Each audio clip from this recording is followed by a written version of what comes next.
It's taking forever. Survivor Specialist Phil and Alexa are back, and we finally have the cast officially announced for season 37. In like the shortest time between announcement and premiere I think we've ever had.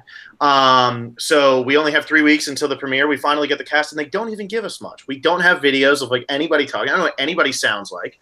I just know that they're like here. Like they're here. I've seen them. I've heard Jeff talk about them. I know their ages. I know a little bit about all of them, but it's a little disappointing. I don't even know what their voices sound like. Who are you people? This is a little creepy of me, but because it's kind of our job, I did find a Facebook video of, I believe, Nick Wilson talking. So he has an accent, so we do know that. It's not a Donathan accent, but he does have a little bit of a twang. But yeah, past that, we don't know. Yeah, we've no way of knowing what their voices sound like. We have Elizabeth comparing herself to Big Tom, which is probably my favorite comparison off the bat. We have, your usual amount of Suri and Parvati and Kelly Wentworth references, but yeah, not a ton to work off this season, which will probably make our takes even spicier. So, and therefore our boot lists and prop bets even more wrong. But I guess that's kind of the fun in it. The least amount we've had to work with, other than like Alec and Kara, who we heard about in TMZ. Quite a bit of TMZ content on that Jessica one. Was in the Hollywood Reporter, so we got a little bit there. Yeah, but Survivor is just spanning publications. Exactly. Yeah, exactly. Huge news there. But yeah, so it's been a long off season, so long that I actually, I started another podcast with Will. So if you really miss Will, you can go listen to that if you wanted to, or if you're a college football fan. I tried to weed Alexa out. I would lead it more with being a college football fan rather than listening to Will. That's probably a better idea. But if you're a college football fan, Will and I started up a podcast. It's on Kane's Insight. You can follow us on Twitter. And it's just called College Football Pick'em Pod. It's really simple. We just talk about betting lines. But it's Will and me talking, so if anybody misses us being competitive, come listen to us talk and be competitive. It's really fun. So I missed your first one. What did you guys – because I have to talk about this. What did you guys say was going to happen in that Miami LSU massacre? Yeah, we said they'd win. So we were wrong. Oh, but that's a bad take. Yeah, that's a bad take. We were completely wrong. That wasn't going to happen. But you know what? We'll get all the trolls who will rip us for being Miami fans now. Today we can all be happy because we have Survivor. There's a really funny, okay, this will be the last thing I say. There's a really funny Twitter account that's just called Is the U Back? ? And every day they tweet yes or no. And they've been tweeting no for the past week. Nice. There it is. But now let's talk about Survivor. This could not have come at a better time. We need this. We need some happiness in our lives after that. So I'm really – okay, Alexa, you have the CBS accounts open. I don't have them open because if I have them open, my internet craps out. So if anybody wants to hear us talk, I can't have them open. Mm-hmm. So I'm just going based off of the information that I have, which is pretty much what I read on EW and the Xfinity thing, which tells me nothing. Now, I tried to memorize every single thing these people said about themselves, but I'm not that talented, no, you're not. Unfortunately. But let's start off with this, Alexa. First overall assessment between the two tribes. You got David, you got Goliath. What is your initial reaction on just the way these tribes are divided, who doesn't belong where, and just initial thoughts? Who's going to win every challenge? Because we were so wrong last year. Yeah, maybe we shouldn't comment on that. But we did say that Malolo was going to win the first challenge, which they did, and I think we should stand by that for quite a while.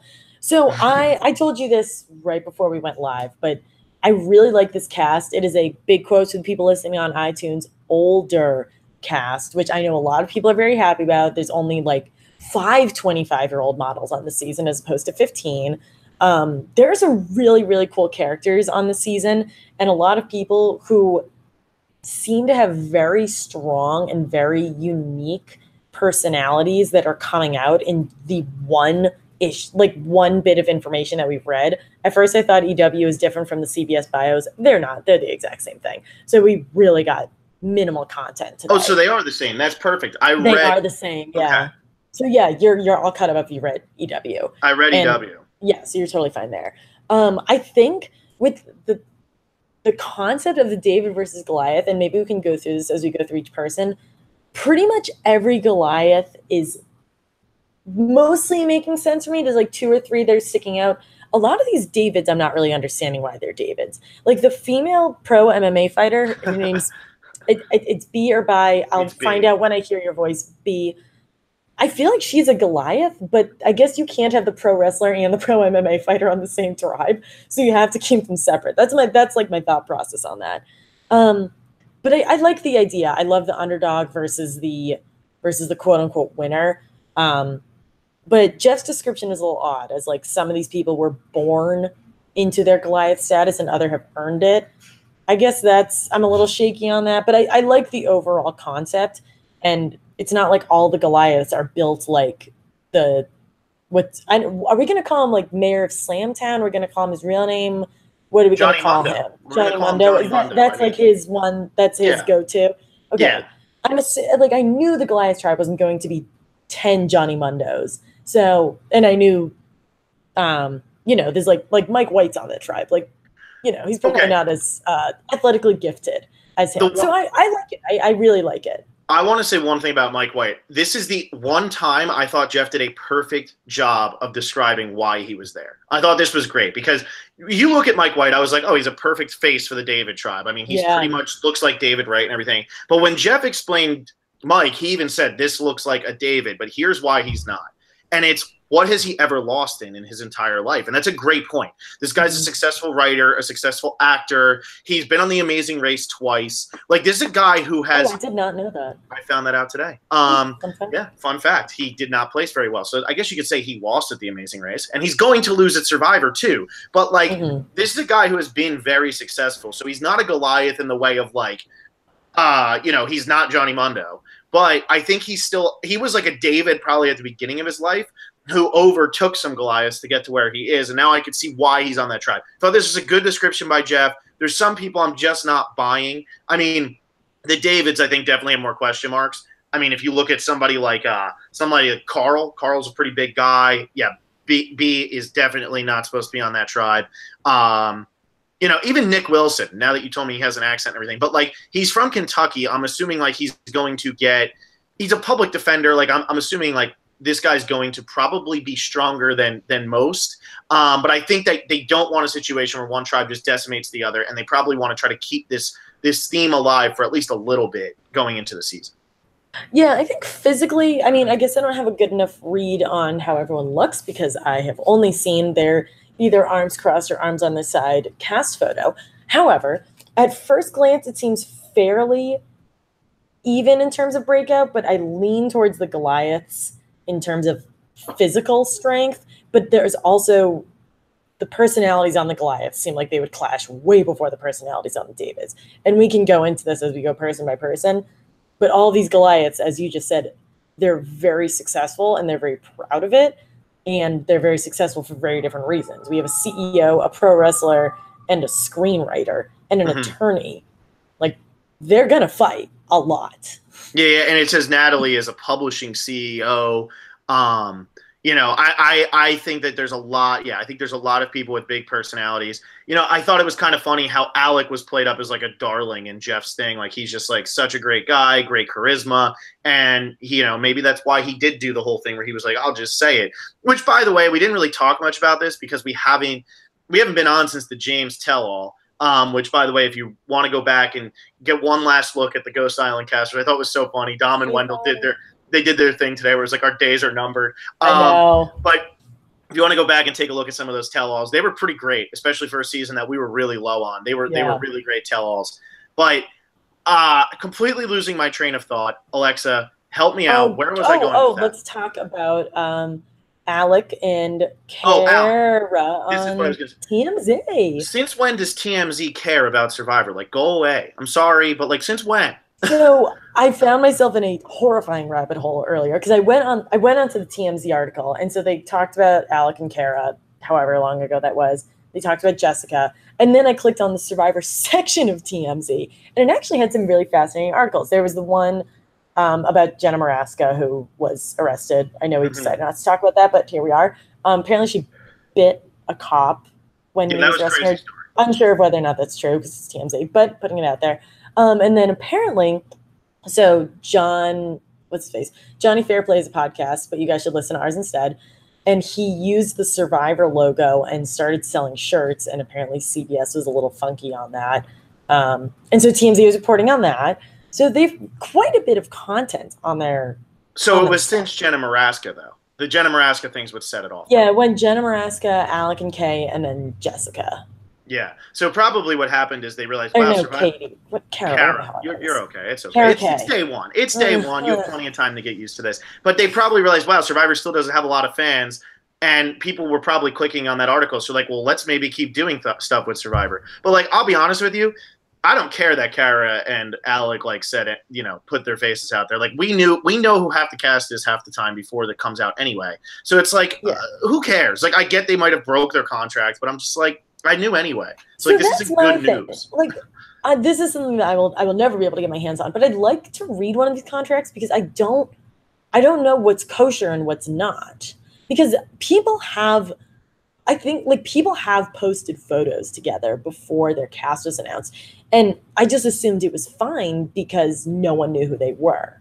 And people have I have seen people comment on each other's posts before. So I don't know what the difference was, but it clearly was bad. But I would really like to know what the difference was because I don't know if it's particularly clear. I mean, Ghost Island was like all up in each other's business, like as the second, like they got off the island, I feel like. Yeah. So I don't know.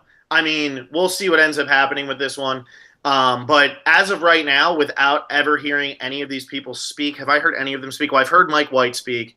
But aside from Mike White and Johnny Mundo, I've never heard any of these people's voices. So I can't even tell if they're arrogant. I can't tell if they're JP levels of boring. I can't tell if they're Michelle levels of boring that I thought she would be boring and then wasn't. I can't tell if there's an Aubrey in here who I can completely underestimate and say will get last place and then finish second. I can't tell because I got a lot of that just from listening to them talk. Who's ditzy, who's crazy, I don't know. But I'm going to go based on what they wrote and what I think they look like. And if you want to start with somebody, I think we should start with the David's tribe because, the Goliaths probably are used to being like first and everything. So let's like make them wait. Yeah, let's have the Davids go first. Plus, Johnny Mundo wants a big entrance. So I'm going to start with Christian. Oh, he's at the top of my list too. Great job. Perfect. Looks like Cochran, right? Like, am I wrong to say his eyes closed? His eyes are consistently closed. In the 3 pictures I've seen of him, his eyes are closed a lot. But I mean, I think he does look like him, but I think he said in one of his interviews, I think it was in a Hollywood Reporter one like a while ago. I think Wiggler interviewed like 6 people separately. I think it was the 6 people who were all in the preview that was in the Ghost Island finale. He had like a small conversation with them. And I think he said something along the lines of like, I get that I'm the Cochran. And he's, what we've read is he's trying to innovate the game. He has a lot of very quirky hobbies, which I think are pretty cool. But I think he said, like, even though I am his shell, I am my own person at the same time, and I want to innovate the game in my own way. And I do like that, because I don't want people to just go up and be like, yeah, I'm going to be another Malcolm. Yeah, and he said he actually compares himself to Fishbach. I was shocked he was 32. He looks like he's like 24 years old. Like, I was really surprised that this man is years older than me. Oh, also, the worst thing about him, he lives in Tallahassee. Oh yeah, I know. That's a serious problem. Talk about this. Like, who does that for fun? I know. From Baltimore, moves to Tallahassee. Is he a Knoll? Like, I don't know. But that gives me bad vibes on him. Yes, very negative vibes off the bat. Knolls don't win. Fact. But I mean, I just feel like see, this is hard for me because like he in his thing he says pet peeves, condescension, cliches, and reckless abusive percentages. I love the reckless abusive percentages, but is he also kind of condescending? Like, I don't know. Like, I have not heard him speak, so I don't know. I have no idea. Well, I mean, I guess we got to base it off of what he has here. I don't see any form of condescension on him. I think he understands who he is, and I think he understands how he's perceived. I thought it was really cool that he said that Stephen Colbert called him a nerd once on his show. I really want to see that clip. But I just think he's very aware of who he is and how he's perceived. I was going to say I feel like that's a comparison to Jacob from last season because that's what I also said in the cast assessment, but I don't think I should make that comparison because it didn't necessarily seem like that was the case on the island. But I think there are people who we can fit in with on this tribe, and I think he'll probably be really endearing. I mean, he is really interesting. He's mentioned, it's not just like, oh, I'm a nerd, I like robotics on his bio. Like I gotta pull his thing back up. He plays the clarinet. He codes. He tried to train his dog, and I would really like to know the story on how that actually went. I think there's a lot more to him than just the shell that people are inevitably going to put him in, and I fear that people are going to have like the Ryan Ulrich effect on him and just hate him. But he seems endearing. He seems really, really fascinating, and I'm looking forward to see how he does. Yeah, I like Christian, and I won't make any bad alliances like I made last year. R.I.P. the Jacob, Brendan, Donathan, Stephanie Johnson alliance that clearly did nothing except get Donathan further in the game than everybody else. Yeah, that was bad. But I agree. I think that he has people he can fit in with. And I feel like there's some clear targets over Christian coming into this. I mean, you just look at some people. I don't think he's going to be the loudest personality. Definitely not the loudest personality on this tribe. I mean, look at Davey is on this tribe. You know, you have Lursa. Is it Lursa? I don't know how to say her name. Ooh, I was going to wait for you to say it. So. Wow, that was brutal. We'll get to it. We'll get to it. But, like, you know, you have Elizabeth. You have people who seem like they could probably be an easier target than him right off the bat. So I think he has people he can fit in with, and I think he'll be able to get his footing. And, you know, this is somebody who could definitely – I think he could definitely be dangerous going deep into this game. So, yeah, I like Christian, but that's depending on if he actually, like, went to Florida State or just decides to live in town. If he went to Florida State, we're going to have to just tell TMZ something terrible about him. So yeah, exactly. Uninvited from the reunion, haha. He's also, I mean, if we're going to make this a whole age thing, he's 32, which puts him right in the middle of, like, the age range of his tribe. You have, like, 41 and then a handful of people who are in their 30s. So I think him being in that middle age range will work to his advantage because I think he would be able to relate to people who are parents or people who are right out of college. This is something I definitely wanted to say that I forgot to say. When you look at this picture of these people, you said it looks something more like an old school cast. I couldn't really agree with you more. I mean, if you look at this group, and you just said he's in the middle age range at 32. I mean, we just had the backlash of Ghost Island where everybody was like 12. Now you have this cast who's older. And if you look at this group, like, this is definitely like the least like you're on the show because you look good in a bikini and you would look good with your shirt off cast out of all of them. Like that we've had in years. Like, I don't even know what the last one I could think of that was like that was. This is a cast where like they're worlds apart. They were attractive. I mean, there's plenty of extremely attractive people on this, but it's not as like in your face. It's not the bikini model attractiveness or the Jay Byers attractiveness. That's what I'm kind of saying here. Like you have a mix of people on this season, which to me, I always like those types of seasons where it feels like more authentic because it's like these are actually people playing. And I think one of the big things that you notice on this season is it's like Maryland, Kentucky, South Carolina, Florida, Colorado, Massachusetts, Texas, New York. Did you hear what I didn't say on the entire Davis tribe? Los Angeles. I didn't say Los Angeles once for the entire tribe. Now, granted, the David tribe. Now, the Goliath tribe is much different. I mean, San Clemente and Irvine and Los Angeles and New York, San Diego. That's the Goliaths. This is the Goliaths. I mean, obviously, Mike White lives in L.A. And, you know, I mean, that's where all your L.A. people are. But, like, I don't know. To me, like, it's nice that it seems like it's more of like a diverse group there in terms of where they're from, which is always big because it does make a difference.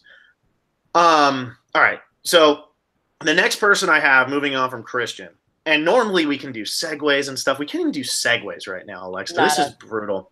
But so I'm going to go from Christian to Nick. Does that work for you? Do you know where you have Nick's thing up? I got Nick up. Perfect. So we have Nick here. So Nick is a public defender from Kentucky who enjoys boating on the lake, four-wheeler riding, tailgating football games, and Neyland horse races. So this is like the kind of guy I think I would hang out with. Like pregame. Yeah, he seems like a nice, chill guy. Tailgating and going to horse races. Like there you go. Simple tastes. But I see now here's the thing with Nick. Can we say like that he's going to fit in or not? He hates people who get offended over every little thing and know-it-alls.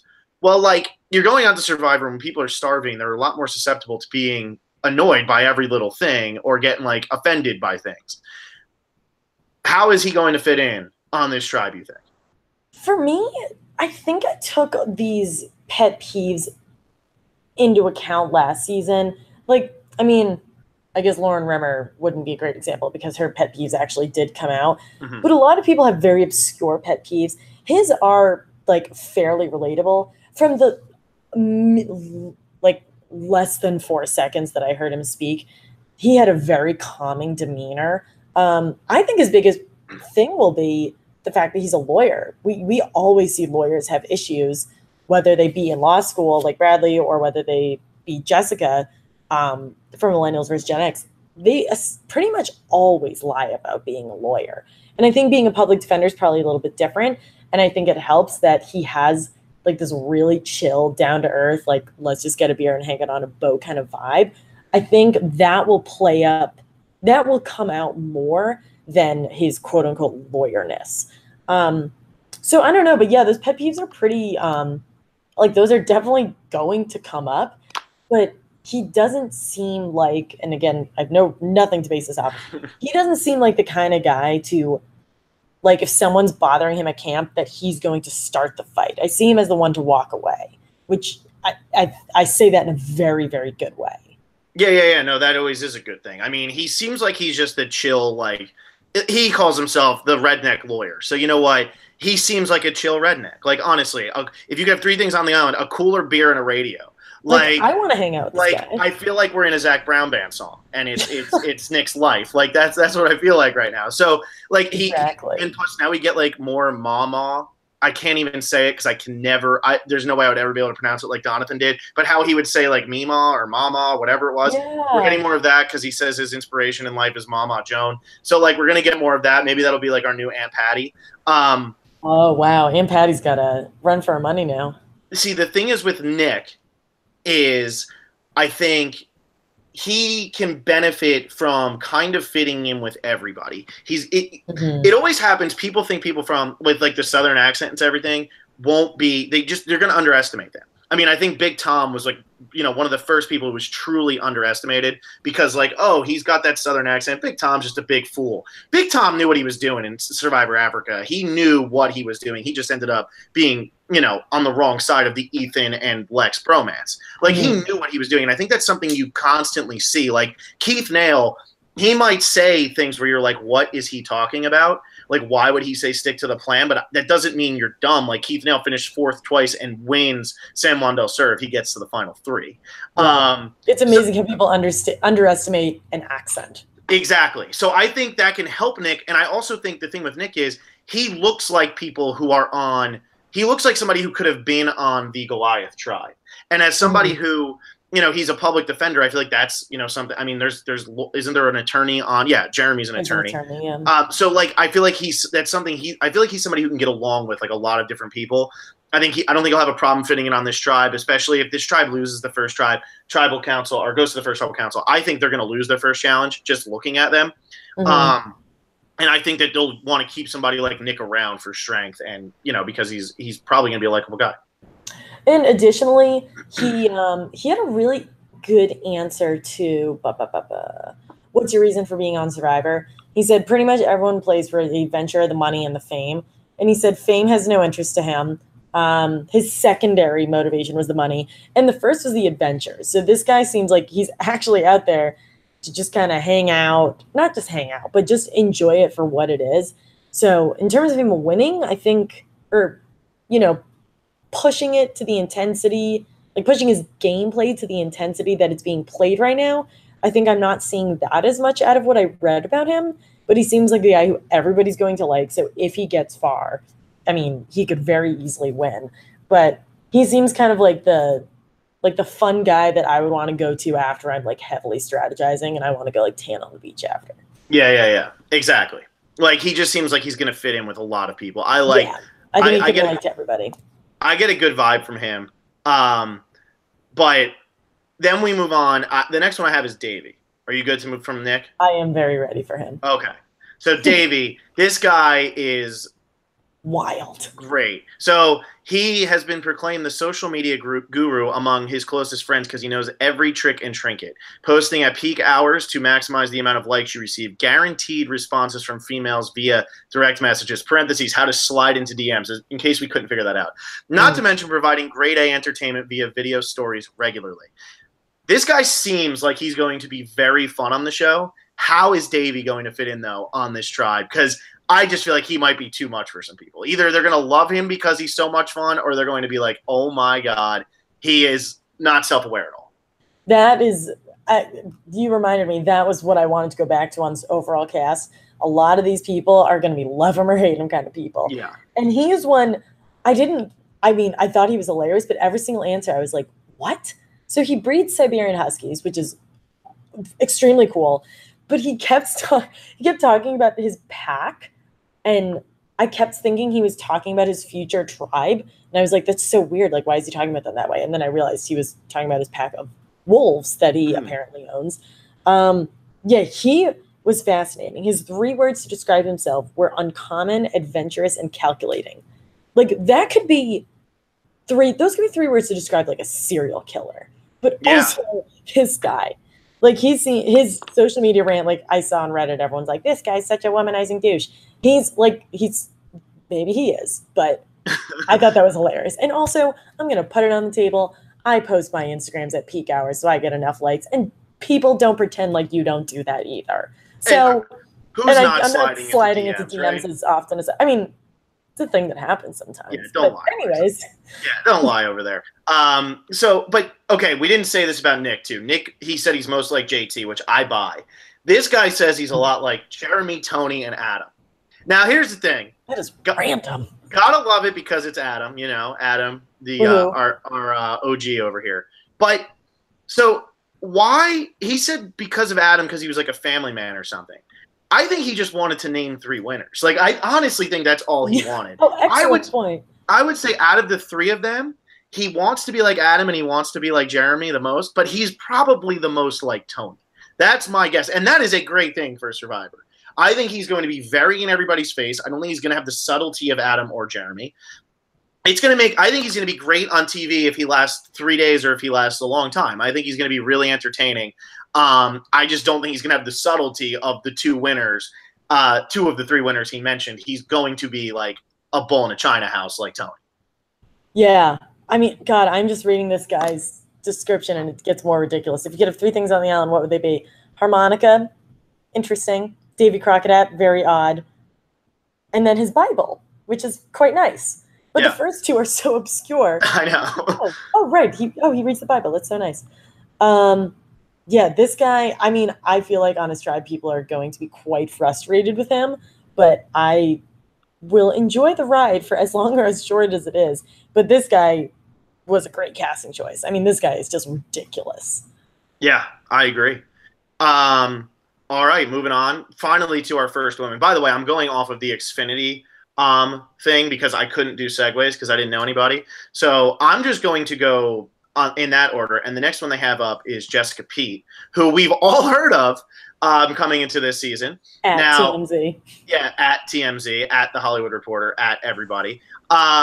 Okay.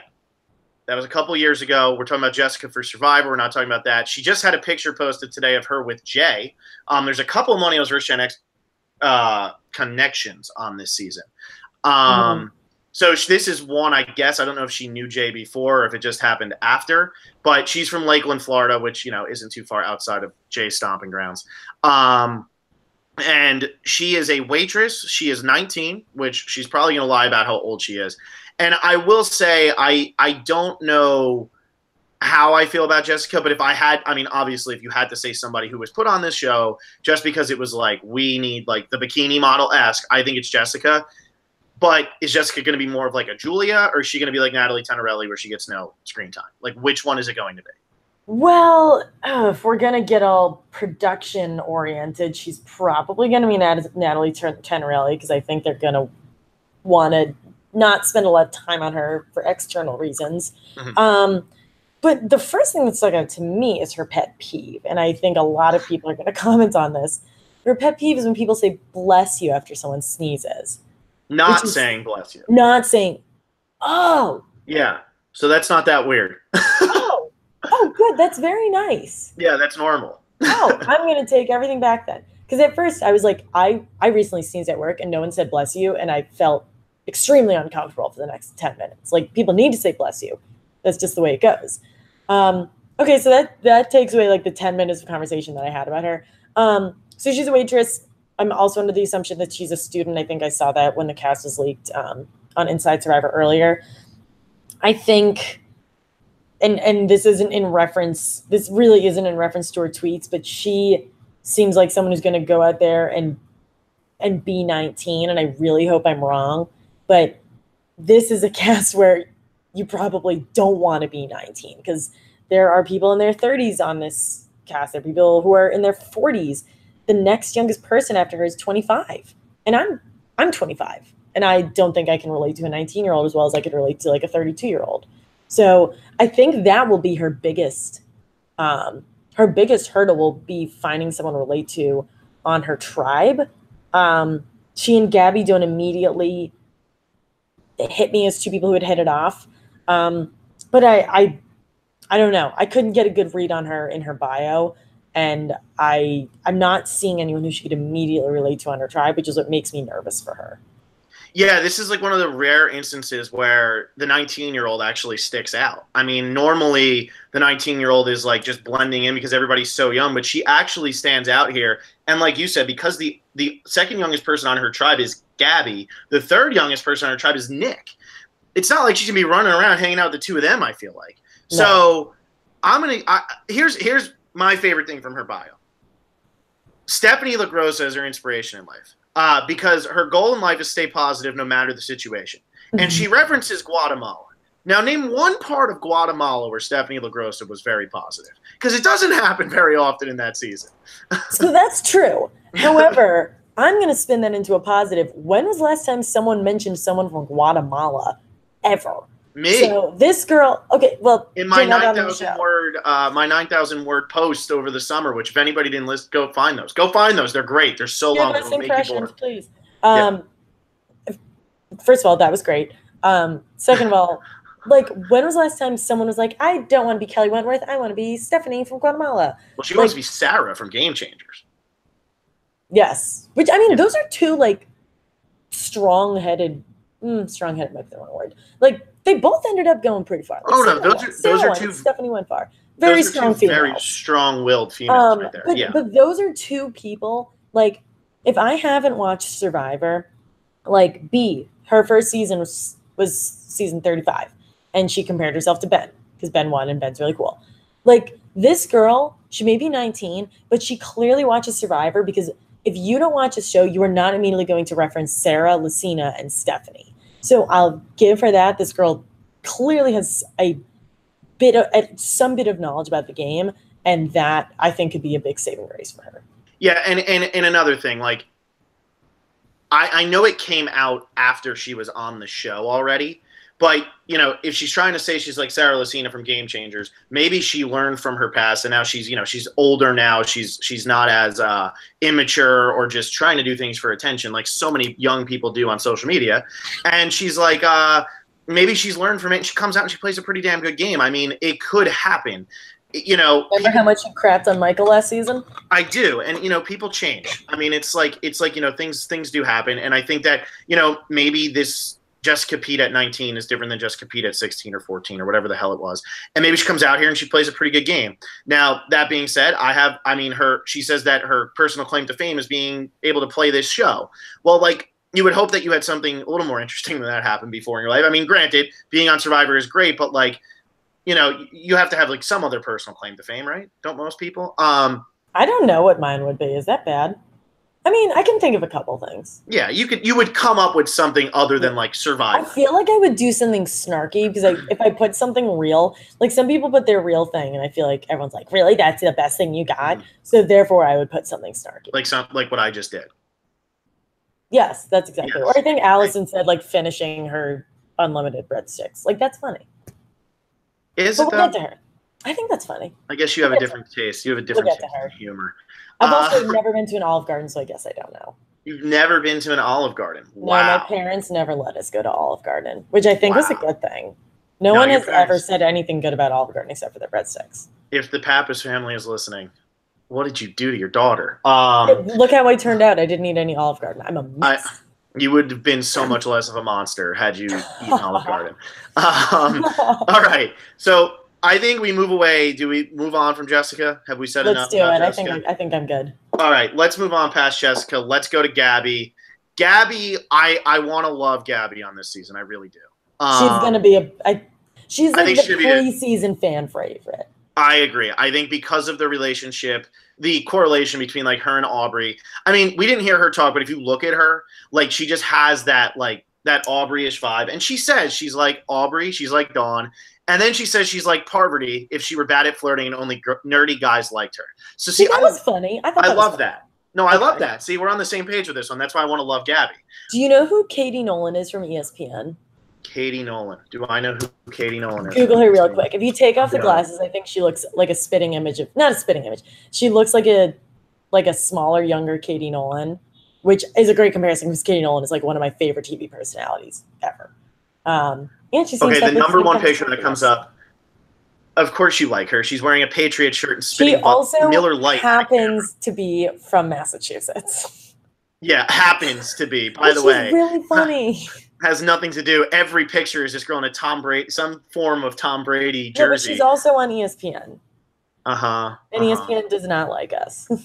Wow, you just okay. So now Alexa has name dropped Katie Nolan, who she aspires to be. I literally would love to be Katie Nolan. Half the reason why I'm doing this podcast. But let's go back to Gabby. Yeah, let's go back to Gabby. So I've heard Hannah regarding Gabby as well. Well, I like Gabby, and it's always it's always the same thing. Can the nerdy-ish girl, did I just black out or something? You just got really high pitched. Oh, good. Yeah, I'm still going through things. So it's always the nerdy or girl who's not necessarily the most physical, can she survive early? I like to think that Gabby has the type of personality that can. I think that this is a tribe where I don't think she'll ever be the center of conflict. Strength really isn't the issue on Survivor anymore these days. And I think that she could end up bonding with some members of her tribe. Like I could see her bonding with Christian. I could see her bonding with Nick. Hell, maybe she even says Davey is so loud, let me bond with him. Like I think that she's somebody who can really bond with a lot of different personalities. And there's going to be a lot of people who clash on this tribe, and I don't think she's going to be one of them. No, I think you're right. I think strength isn't as much of an issue, and I think even on a tribe swap, they're not going to get rid of her because she is like there's a bunch of Goliaths in her. They're not going to be like, oh well, she's going to she's going to run train on us.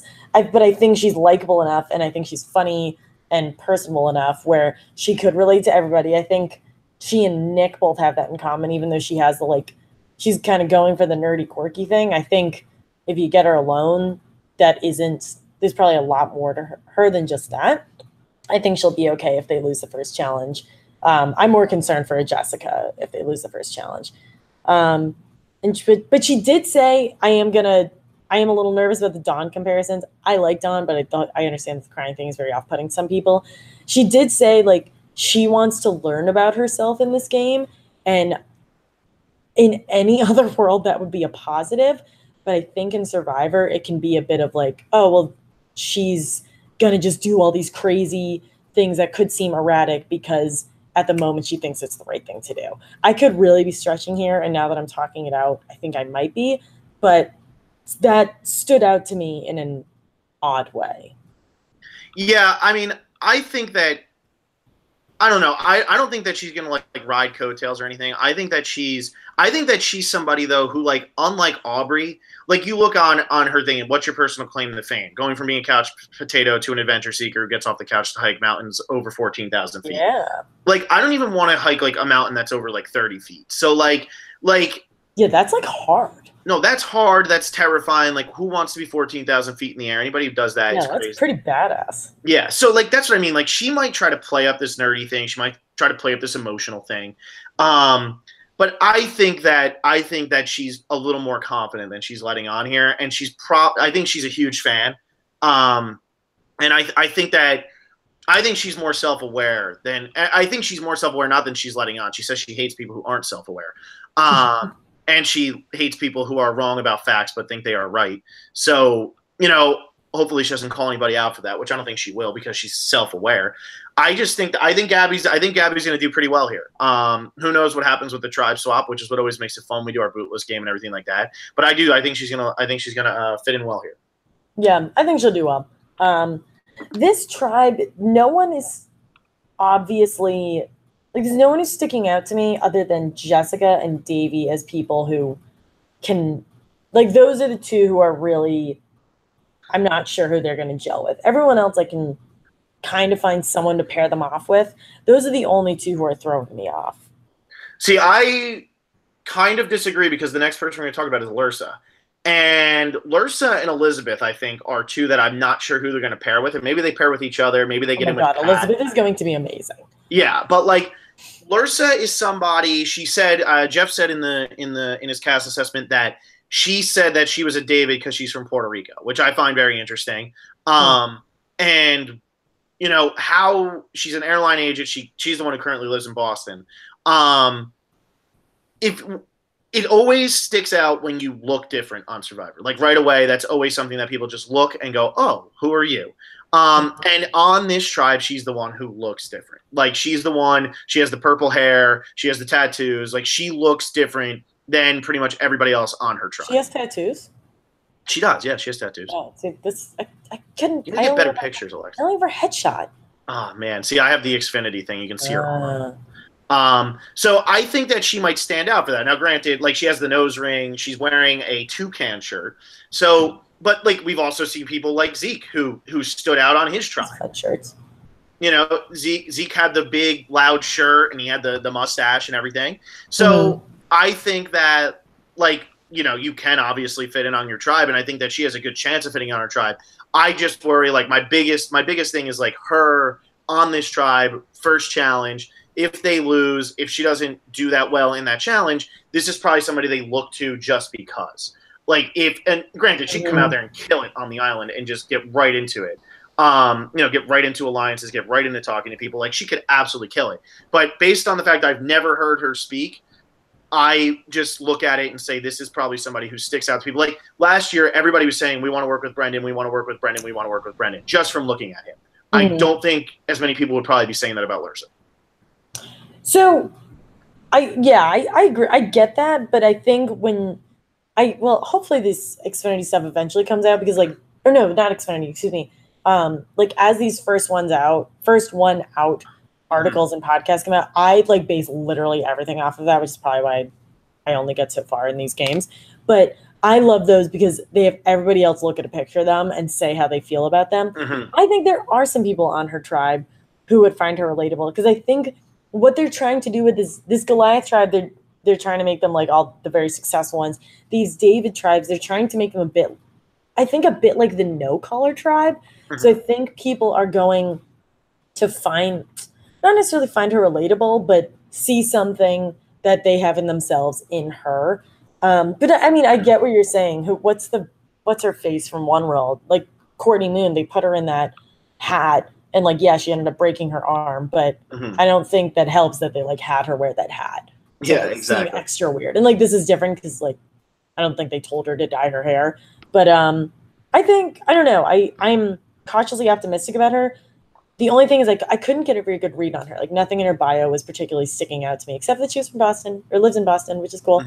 But yeah, I mean, her reason for being on Survivor is that she wants to prove to people that she can do it, which is really good.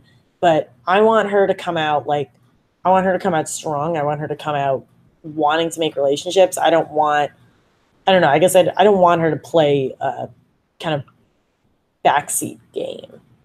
Yeah, and like just from looking at the pictures and like the one thing she says is she doesn't like people who won't stop talking about themselves. No, I think somebody who could irk her is Davey. Somebody who's very loud. People might sit here and say, like, look at his tweets, look at his Instagrams, like he's sliding into girls' DMs. Davey might be somebody who is very funny and very fun to be around, but could also be somebody who people get kind of a little tired of because he doesn't stop. And if he doesn't stop, this could be very much like Rodney and Lindsay, where it was like, oh my God, I can't stand you, but you kept around Rodney. So I do think that, like, if she's going to clash with somebody, it would be Davey. And granted, this is literally basing, like, just look at Davey's grin. I feel like everyone's going to be clashing with him a bit. Yeah, Davey's grin just screams, like, yeah, how's, like, I'm ready to come over here and just, like, annoy all of you, but in the best way possible. So yeah, I don't know. I can't get too much of a read on her either, but I think you could be onto something there if it is kind of like the no collar tribe, you know, or the whatever they were, the what was it in they were the blue collar tribe that Lindsay was on. But yeah, I think she could go either way. She's somebody that I think go either way. Mm-hmm. We shall see. We shall see. Up next, I got B, and I think it's B. Jeff, I only listened to Jeff's thing once, but I think he said B. Okay, we'll go with B for now. B for now. So B, MMA fighter. So this is the one we've already talked a lot. Like, how is an MMA fighter on this trial? The first one who really stuck out to me, as I do not understand why she's a David. But then I read into her bio a little bit, which it only went into her past a tiny bit. So hopefully we'll get more of it. It seems very fascinating. I wrote, she's literally a tank. So not only was she, I think she actively is a pro MMA fighter. She has been a car saleswoman. And I think the only other car salesman we've ever had on Survivor was Brian. So I'm ready for another person who's sold cars, used, new, any of the above. And she's also from rural Vietnam. I don't know when she came to the U.S. She only referenced that in this, like, it says 9 years old. But those three things are very different. So I'm really, really interested in her. I think she's fascinating. I think it sounds like her upbringing and her path to being an MMA fighter is probably what makes her more of a David. And I also think they couldn't put her on Goliath because she would probably just absolutely destroy the other tribe with the pro wrestler. Yeah, you have to even out the tribes a little bit. And I think when you look at the women, she's the strongest woman by far. I mean, she's an MMA fighter. So there you go. You have the strongest man. Strongest man's on the Goliath tribe, but the strongest woman is on the other tribe. It's on the only thing that stuck out to me the only thing that makes me a little nervous is that season 35 is the first one she saw.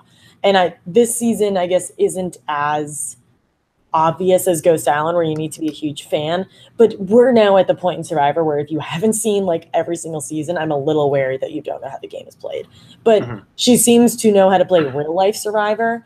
And I think that will probably be able to suffice. But that stuck out to me as a little odd. Yeah. And Ty was from Vietnam, right? I believe so, but let me look. Yeah. I believe he was. So there you go.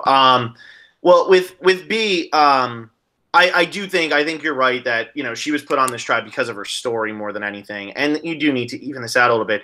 What works for her is she's from Houston or she lives in Houston, and so does Carl. So I think that, like, even though she hasn't seen much TV, there's three people from much TV. She's probably watched plenty of TV. Even though she hasn't seen much Survivor. Yeah. There's three people from Texas on this tribe. And is there anything in the world like that like bonds people more than being from Texas? Like, no. You know. So I think that all three of them, like, you know, her, Carl, and Elizabeth, that might be all they need to get along. I mean, Elizabeth comes out with the hat on, and B might be like, oh, good, she's a Texas girl. Like, this will work for me. Yeah, she does have enough in common. She does have at least like one thing in common with half these people. Are you sending me memes live? Oh my God, Phil.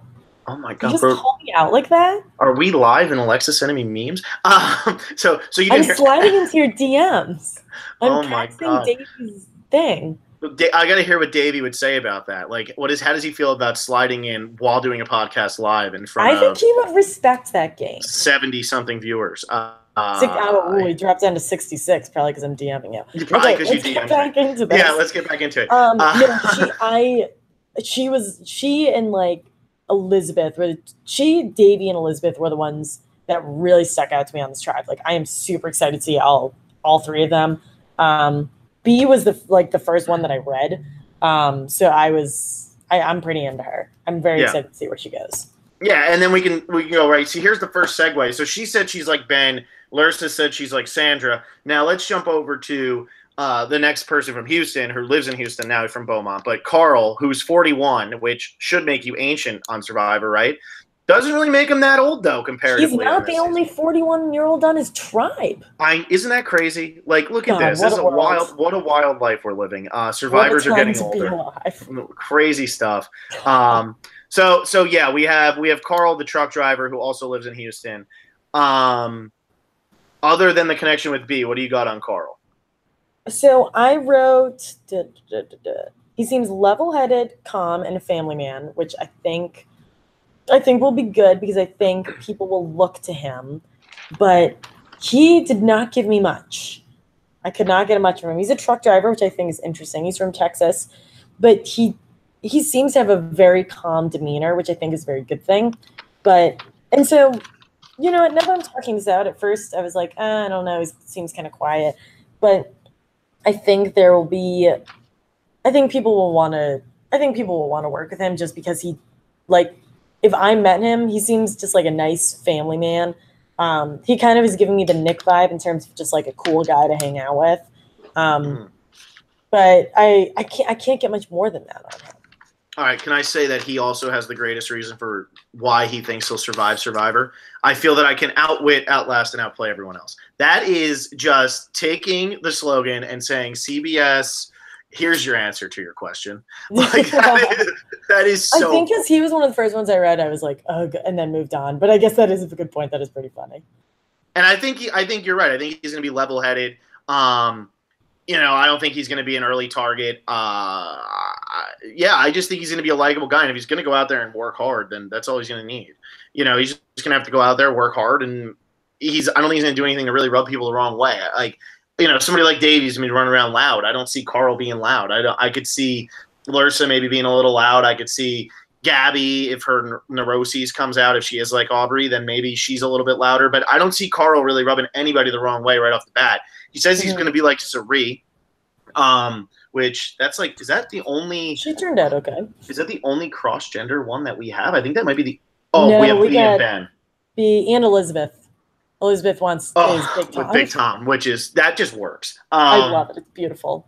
But like, so Carl, like, you know, I think that if he wants to play this game like Sari, I think he'll kind of sit back a little bit early on and just do what he's supposed to do, get it done, not be the target. If there's a swap, this is a guy who can fit in with other people. Like, I don't know, I get good feelings about Carl. Mm-hmm. I get good to neutral feelings just because I don't know much more about him. But hopefully, when his video at some point ever comes out, yeah, exactly. Be more up. All right, so next up we have Elizabeth Olsen post Wind River, which if anybody gets that joke, good for you. Wait, it glitched, so tell the joke again. Oh, no, I can't tell it again. But yeah, this is Mary-Kate and Ashley's long-lost sister who became more famous than them and then turned into a cowgirl. Really, she was in the most recent Avengers. She was very important in it. I know. Elizabeth Olsen's great. But that's funny that this is Elizabeth Olsen. When I saw that, it threw me off because I was like, this girl's wearing a cowboy hat and like very bright floral stuff. So Elizabeth claims that she gave birth in a cowboy hat. Like, didn't even want to take it off while giving birth. Amazing. Right? Like, so you're about to like have your child and you're like, no, do not take my hat. Like, what do you think the conversation with the doctor was like? Because she implied that she and the doctor was not pleased that she was wearing her hat. It's probably amazing too. Like, the kid comes out and is already wearing a hat too. Like, the hat was on his head. The instinct. You know, wow, you have your mother's hat. I think she also wow, that was funny. I think she also has referenced. How do I keep this PG?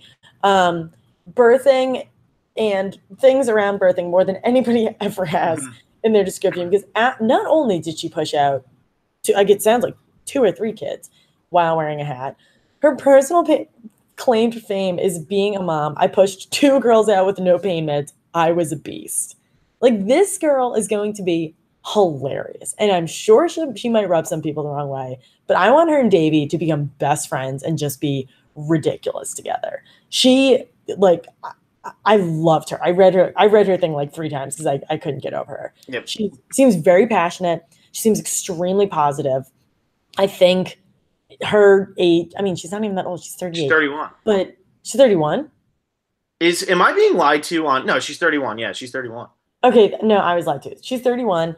She's right in the middle of the pack. I think she has, like, I think this is a season where it'll work to her advantage that, like, she's a mom and she seems to really own that she's a mom. I think people are going to like that. And I think a lot of people on this season and her tribe will find that relatable because I feel like there are parents on this tribe, but I could just be pulling that out of my butt.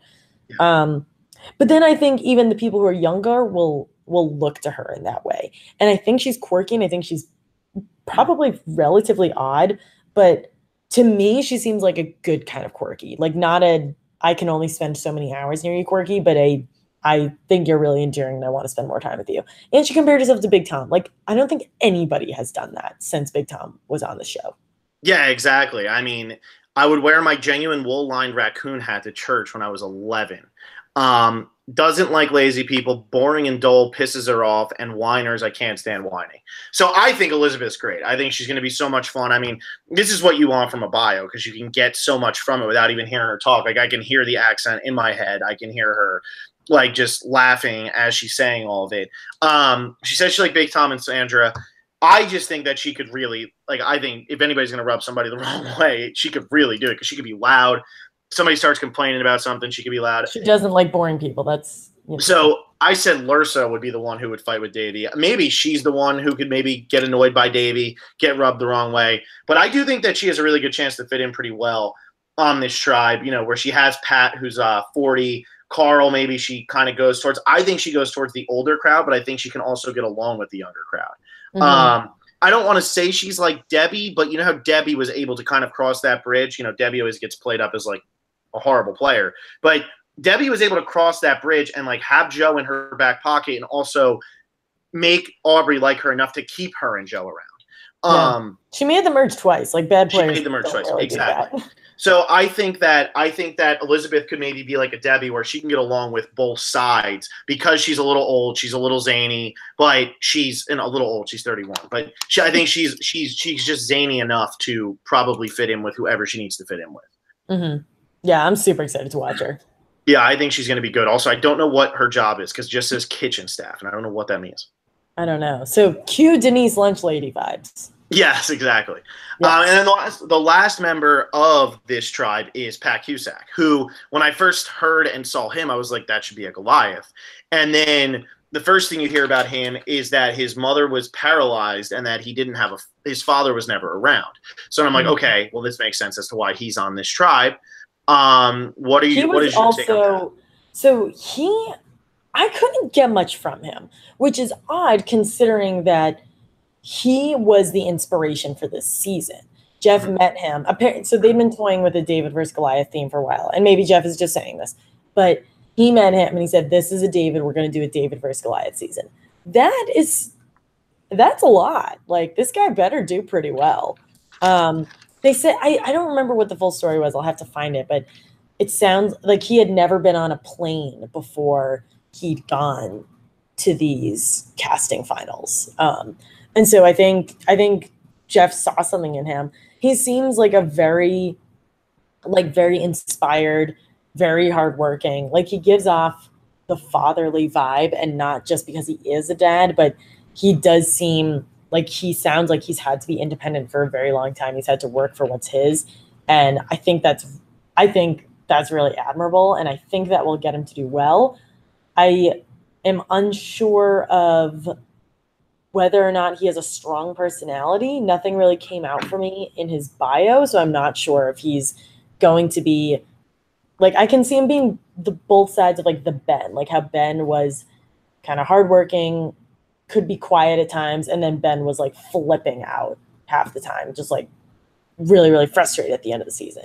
So I feel like I'm going to get one of those from him, but I don't know which one. Yeah, and it's interesting because Jeff said that his dad wasn't around, but then it says, my dad is my hero. He worked 2 jobs when we were young to support a family of 6 while my mother was confined to a hospital bed from an accident, which is interesting. Good point. Yeah, so I don't know why Jeff said that in the cast system. But I'll be honest with you, his bio is boring because he doesn't say much. It's like the quick, like, this is like how I fill out like something like if you're like I'm going back to grad school now, and like when you have to like fill out any of that stuff, it's like the shortest amount possible because you want to put in the least amount of effort. And that's kind of what this one is. But I do feel like when you look at him, this looks like a guy who's going to have a pretty big personality. And I agree with you on the Ben comparison. I think that he could be very much like Ben on this season. He compares himself to Cochran because he's a chameleon and Hatch because he's a true-to-life person. So, yeah, I think that this guy can definitely go the distance in the game. I also think that he could be somebody who kind of gets played. And I don't know why, but as I look at him, I just feel like he's somebody who – I feel like he's going to get blindsided on this season. I have no idea why. I have nothing to base that off of. But I'm just feeling like if somebody's going to get blindsided, it's Pat from my initial just looking at a picture of him. That could maybe be because he seems like a really trustworthy, honorable kind of guy. And people like that usually expect that from others. And when you expect that on Survivor, you do get blindsided. So maybe that's where you're going with it. That's what happened with Ben. Ben had to do some work on that season. Yeah, he sure did. All right, so what is your take? So that's all of the Davids. What do we have for the Davids? Anything now that we've talked about it? They're the Davids. I don't really know where I'm going in terms of alliances. I think a lot of these people can work with each other, and other than really like Davey and Jessica and a bit of Elizabeth, I feel like everyone else will be able to form alliances pretty quickly. Those three are the ones who are sticking out to me as, I think at first glance and just based on the little information I have from them, they almost, or at least Elizabeth and Davey seem to want to stick out. Jessica, I think, is going to stick out as a result of things that are completely out of control. Yeah. But past that, it seems like a fairly overall level-headed group, which could be good, but I think physically the Goliaths seem to me like hot take of the night, the tribe that's going to win the first couple of immunities. But yeah, and I wonder the Goliaths also have really strong personalities, so that could be their downfall. And I wonder what the first challenge is going to be to kind of level it out, because we've seen in the Brain versus Brawn versus Beauty. I have that answer for you. Oh, you know it. Yeah, so there are two things which we could talk about another time, but there are two things that Jeff pointed out. He talked about what the opening challenge is going to be, and then there is a new advantage that has been brought in. Do we want to talk about this now? Do we want to make this a segue? No, let's do it, because I know what the advantage is, and we might as well talk about it now before we jump to the Goliaths. Okay, so the advantage real quick is an idol nullifier, which you always see on like lists of advantages that should exist. So, couple points on it. It's played in private when you vote. So as a result of that, if your attempt to nullify an idol doesn't work, like only you would know because it's not publicly known. So that's all interesting. And also the voting booth is hidden. It's not in the line of sight from the rest of the tribe. So if you are to play it, it's like not clear that you're playing it. And it must be played against the immune person. So let's say I have an idol, but I'm giving it to you. The person would have to nullify you, not me. So the person who becomes immune is the person who has to get nullified. Yeah, that makes sense. What do you think about it? I think that's smart. I mean, another way to nullify idols is not have so many of them. But I think if you're going to continue doing it, I like this because there are times when you blatantly know somebody has an idol and you really want to vote them out. I think that's a good idea, and I'm interested to see who actually gets that first, because that could depend on. It also always depends on whose hands it falls into. I mean, would the idol in Guatemala ever become as famous as it was if it wasn't in Gary Hogaboom's hands? Probably not. Russell finding all the idols in Samoa, like, it's because Russell was finding them. So it really does it depends on whose hands it falls into. But no, I like that idea a lot. And I like that there's some challenge to it. It's not like I play an idol and then you can just straight up nullify me. You have to perceive it. So I like that too. So I guess we'll get into that as the season gets closer. But the opening challenge, so here's what's going to happen. So the Goliaths, as a whole, they pick the two Davids who they perceive as the weakest Davids. So we have two very weak Davids. And then within the Goliaths, they pick who they think the two strongest Goliaths are. So you have the two weakest Davids and the two strongest Goliaths. Okay. Now, these two Davids, somehow, they design the opening challenge. And they choose what their path is. And they also choose what the Goliath's path is. The winner gets a shelter-making kit. And what happens with the two strong Goliaths?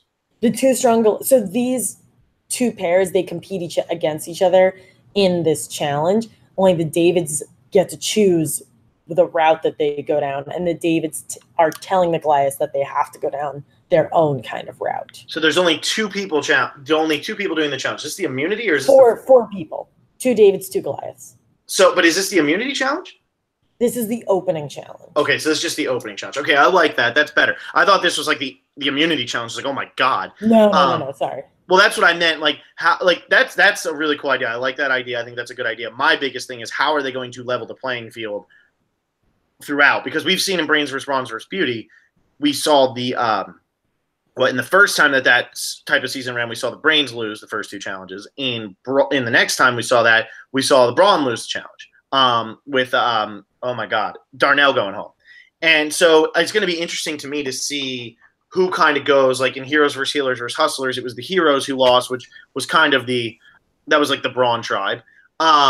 So I'm curious to see how they kind of try to level the playing field so that we're not just sitting here watching the Goliaths win and the Davids go to tribal every single time, kind of like a Nicaragua situation. I think I really like this opening challenge, but I mean, it highlights the quote-unquote weakest of the weak and the strongest of the strong, but I still think it's a relatively even playing field physically. Mm-hmm. But I'm not sure. I mean, I guess you pick the 2 weakest and the 2 strongest. But then again, what if I have no idea how this is going to work? You pick Johnny Mundo and Johnny Mundo and the SWAT officer as your 2 strongest Goliaths. If I'm a David, I just make them do something balancing oriented. Like it's very easy. I don't know. It seems like it'd be easy for the Davids to find a way to pull this out, but I guess that's the point that they're trying to make. Yeah, and also I wonder, like, what if they all band together or all have like a similar feeling where it's like pick the strongest and everybody is a David Sampson and all pick like the weakest instead. And I know David was supposed to pick the weakest and pick the strongest. What if they did the opposite? Like, what if you just looked at that tribe and you said, you know what, Kara shouldn't be over there, and I don't think that Mike should be over there. So Kara and Mike, those are my 2 picks. Like, you know what I mean? Yeah, that's a good point. Because you got to know a challenge is coming up, unless maybe they're thinking like, oh, good, the 2 strongest are going to sit out. Mm-hmm. You know. All right. Well, I'm interested in that. That'll be fun to watch.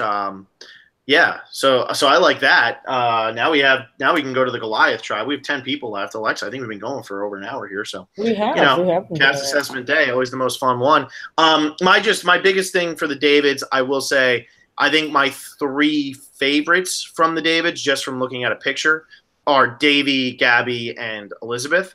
I think the 3 of them, I think Gabby actually has a chance to win. I think Elizabeth has a chance to surprise a lot of people, and I think Davey's just going to be pure entertainment. So that's why I pick those 3. And I don't really see anybody that I'm like, on that entire tribe. Those are just the 3 that stick out to me the most. Mm-hmm. And so I gave an overview of the David tribe. Give me your first takes on the Goliaths. On the Goliaths. All right. Here's the thing. Since we know who Alec and Kara are, that's weird to me. Like, it's so weird because you're like, okay, they came out and said that. Are they people who are like, we went home early, so we just come out and say we're on the show? That always makes you overthink. I will say this tribe doesn't look exactly how I thought they would. I figured that this Goliath tribe would just be a bunch of like, you know, like meatheads and absolute, you know, like I thought they were all going to be Johnny Mundo and Natalia. Let's be honest. Like, that's what we thought. I mean, the one I'm most interested in is Natalie. Like, I'm very interested to see how she's going to fit in. She's 56 years old. So I'm very curious to see how she's going to fit in. But I'm very pleasantly surprised at how, like, these people don't look like carbon copies of each other. And we've seen that on so many other seasons like this, where, like, you know, if you go all the way back to One World, like, Michael and Jay could have been brothers. Like, who, like, you know, you don't just have, like, these, you know, there's no Cole on this tribe. There's no JP on this tribe. Like, these are, like, yes, they might be Goliaths, but they're like Goliaths in like their own way.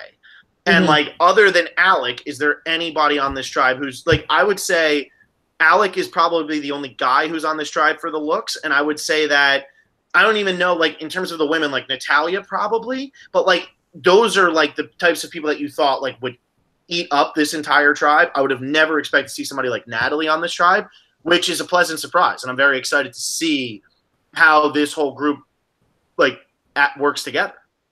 Yeah, I think it's so easy to look at the theme David versus Goliath as a very physical theme, and I'm glad that it's not just that. Because like you said, I wouldn't expect a Natalie, or like, I guess Natalie to me makes more sense than Kara. Kara and Alec are actually some of the 2 that really stick out to me as like, I don't really know why they're Goliaths. Like, those are 2 who I'd switch over. But I guess we can speak to them one-on-one, which I guess we could do them first because we already know quite a bit about them. Well, let's do Natalie. Who was the other one? You said Natalie, and who's the other?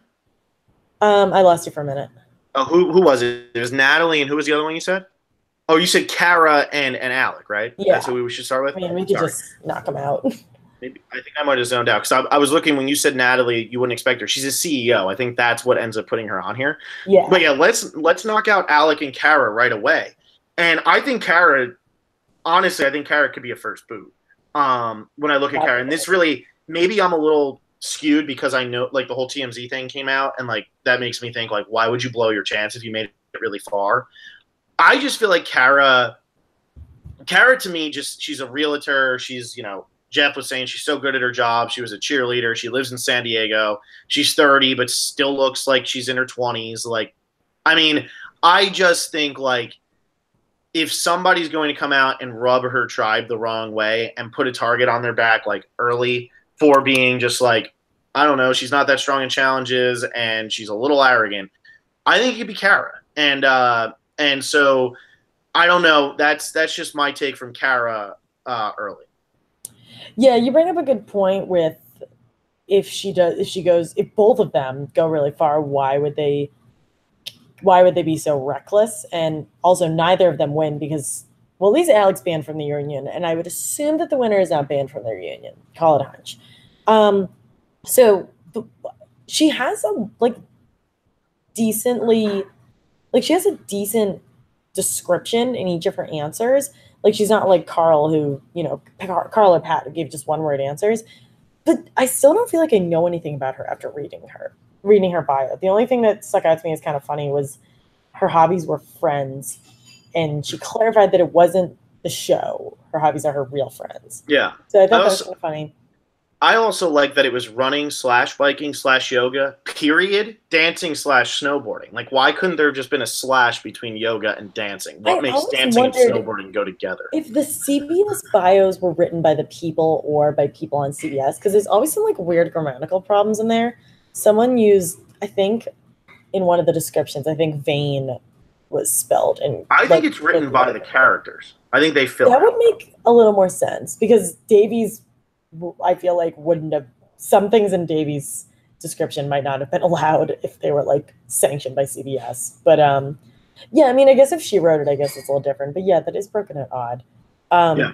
Really, nothing really stood out to me about her, and I'm not just saying that because of whatever happened. I really couldn't get a great read on her.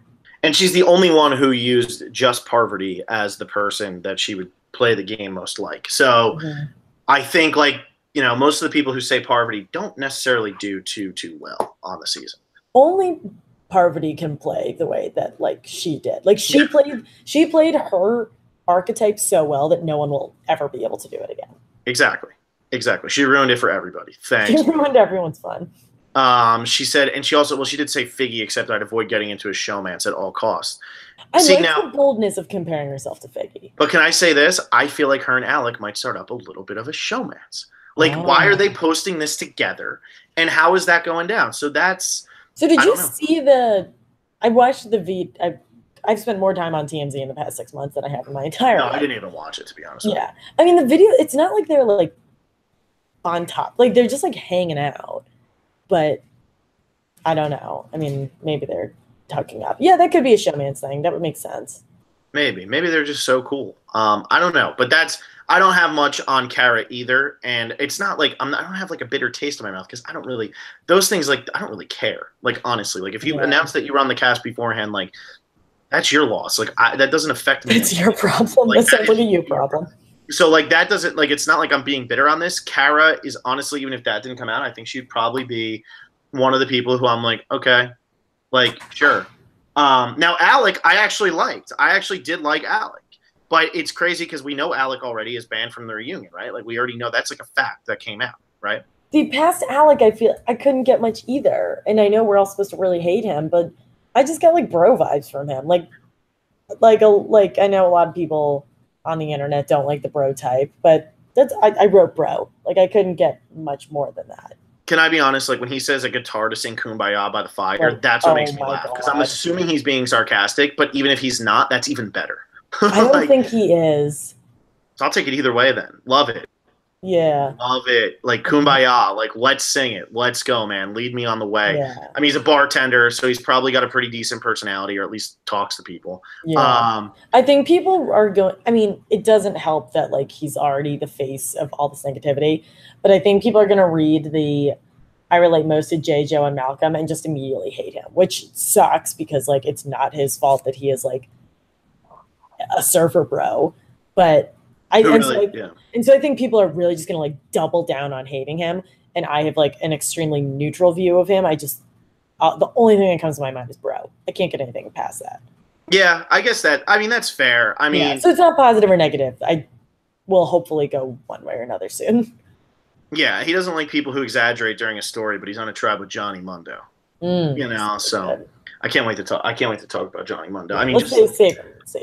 Yeah, but yeah, I like Alec. I thought he was cool. Like I like how much Jeff talks him up. I think that's really funny considering he is now like blacklisted. I didn't watch any of Jeff's videos. Oh, you should have watched Jeff's video. It was like only 2 videos. It was the only videos I could find.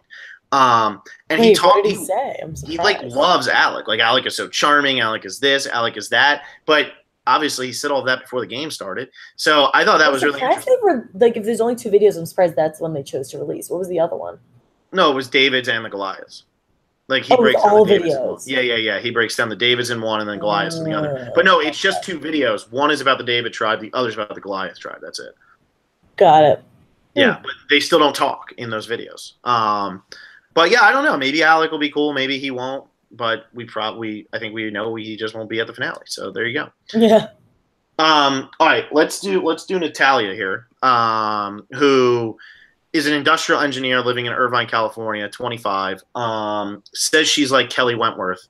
What do you got for Natalia? So I read her bio and I wrote, so her 3 words to describe herself are confident, charismatic, and blunt. And I wrote me ? So she's someone who I feel like I could be friends with.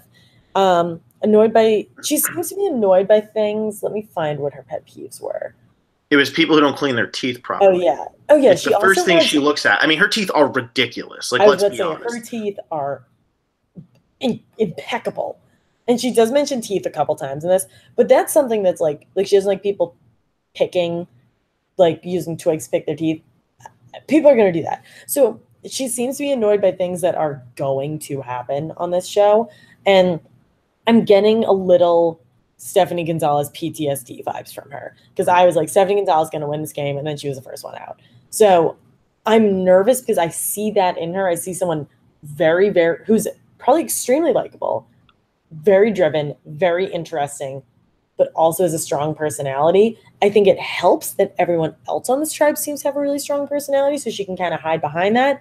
But I am a tiny bit nervous for her because I am getting Stephanie Gonzalez vibes from her, but she seems to really love the show.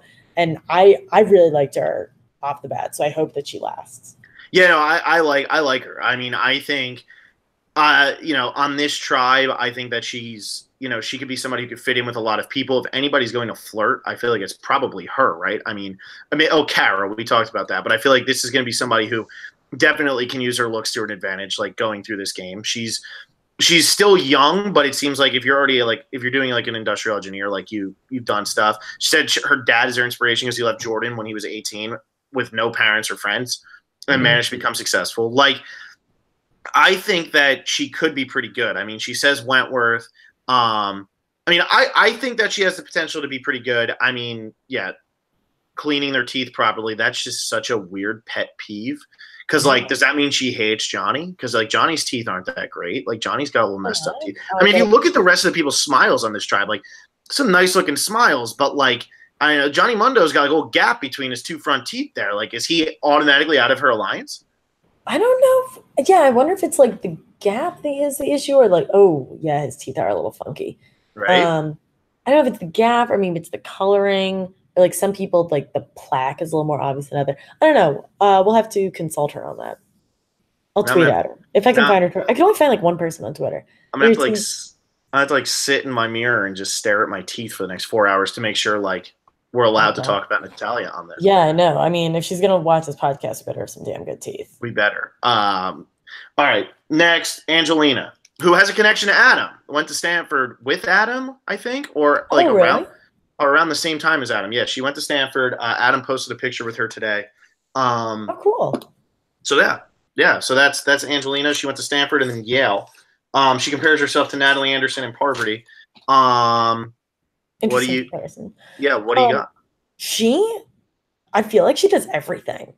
Like she's another one where I felt like there were 6 different things that she did in her bio, which I thought was super cool. Seems to have a very positive attitude, and just extremely well-rounded. She seems like someone who can find something to relate in everybody. I think past that, I'm not getting much of her personality, but I feel like I know a lot about her, if that makes sense. Yeah, I feel like Angelina's biggest downfall would be Angelina in this game. Like, I feel like Angelina might almost be like too good at real life to be good on Survivor. Does that make sense? Like, I think like she could be like way too good. Like, she's probably very confident, financial consultant, went to Stanford, went to Yale. Wants to bring Maya Angelou's "Still I Rise" poem onto the island with her. Like, I think that she's somebody who could end up actually hurting herself on the show. Maybe just being seen as too threatening, maybe being seen as too smart, strategizing a lot. Like, I don't know. It's going to be interesting to see if she can blend in enough. Yeah, I guess I could see that. Like, too smart for her own good. I'm trying to look at who she would be allied with here. I think at first I would say Allison, but I think I'm just kind of like stereotyping there. Maybe Natalia too. I just don't see her in like Johnny Mundo, like being bros. But maybe they could. Like, I'd ally with him. He seems interesting. Yeah, I mean, his picture is so ridiculous. Like, have you seen like the picture of Johnny Mundo? I Googled him. Well, actually, like 6 months ago, my friend is really into WWE texted me, and he was like, hey, I think this guy's going to be on Survivor. And he and I Googled him together, and I was like, this man is absurd. Well, hang on, because his cast photo was amazing. I'm sending it to you immediately. Why don't you DM it to me? No, I wouldn't do that. I'm a professional, I sent it to you in the chat here. She chatted me. But yeah, so I agree with you. Who does she align with off the bat? But I think that she's probably, she was the president of the student body at Stanford. So I feel like that probably means you have to be a people person. I mean, granted, I knew nothing about any of the goings-ons with the student body at Miami. I don't know who our president was. I never really cared, to be honest with you. Whoever the president was the 4 years I was at Miami, I have no idea. Probably never met them, never voted in the thing. So to me, like, I still think, though, you had to impress somebody to get to that position. So I think Angelina probably is very, like, good with people. But like I said, I just think it could ultimately, I think she would end up hurting herself. I don't think she's going to be somebody who makes like a big blunder, but is she going to just be seen as too threatening? I mean, I think that she's somebody who is actually so unthreatening looking that she might be able to slide by early, and then people might start to be like, wait a second. And be like, wait, she's really smart. She went to Stanford. Somehow that comes out. Like, she's pretty put together, and all of a sudden she's getting sent home like right around merge time. Yeah. But at the same time, she doesn't seem like someone to brag. Like, I feel like she's very proud of what she's accomplished, but I don't think she's going to waltz out there and be like, here, look at how amazing I am at things. And I remember we both said something similar about Laurel, I think, during last season's cast assessment, and no one really batted an eyelash at her. Like, she's, 7 feet tall, incredibly athletic, is a genius, and look at how far she got. So I think she'll be okay. I'm actually not too nervous about that. I'm more just nervous about who she'll immediately relate to. But on the whole, I don't see her alienating anybody. I think she'll be okay. I have high hopes for her. Yeah, but I think she can do well. I mean, you thinking she's not going to be like super arrogant or like talk about it. I mean, you've never met Adam? Like, if she's friends with Adam, she's probably very into herself, Very good point. Very good point. Okay, also, I just need to bring this up in case nobody saw it, because I am scrolling through the Twitter right now because I'm trying to get like, in case we had any like thing on here. But Eric Reichenbach's Believe in Something, even if it means sacrificing everything, is the funniest thing I've ever seen in my life. The memes that have been coming out are because we're Survivor fans, that's the best one.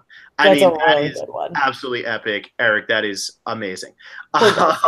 This every time like I see these memes come out, I just remember last season when they had Eric and James come on, and Jeff is like, "Well, how has your life changed after Survivor?" And they're both like, "We're depressed." Yeah. Yeah, exactly. It's so great. I was just rewatching Part of China the other day. I was like, man, James used to be a happy guy. And now he's depressed. But yeah, so that was just a quick side note. I just saw that and could not bring it up. It is a fantastic meme. All right. Next, I got Jeremy, who aptly or coincidentally compared himself to Jeremy. What you got on Jeremy?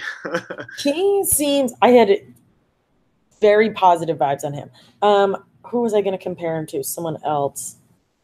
I think he's a more interesting Carl because I still got the smart, level-headed, very intelligent kind of vibe from him. He implied that he has a very loud personality, but that didn't seem to come out in his bio. So I think there's a little something that I'm missing. Perhaps a video is what I'm missing. So maybe that'll help a little bit. Also, he's a little bit older, so I think that's probably why. Like, same thing with Carl. If you notice, like, the older guys didn't do so much in their bios here. But I look at Jeremy and I say, oh, this guy's got a personality. Like, he's got a grin like Davey does, where it's just one of those grins where you're like, I'm up to no good. Yeah, I'm gonna love doing it. Like, he just seems like even the way he's holding his hands in his biopic, like, and he's an attorney, so he's gonna be probably loud. He says he doesn't really have a hero, but he admires Oprah's ability to relate to people. Like, I think that's great. Like, I don't have a hero. Like, I don't need a hero, damn it. He also said in the Why Do You Think You'll Survive Survivor, he said, I'm also not hindered by what others back home will think of me, so I won't be afraid to make big moves. I thought that was just phrased interestingly. Like, I think that kind of goes into him him implying that he has a loud personality. I think there's something big there, and I think it just didn't come out in his bio. He says he would have also brought liquor with him on the island. Like, I mean, let's go. That's a good call. Yeah, like, let's party. No, I agree with you. I think that he's going to be somebody. Should hang out. Yeah, I think he's somebody who's gonna, be like there and like not afraid to go for it. And maybe he gets voted out early, but I don't think he's gonna be scared of it.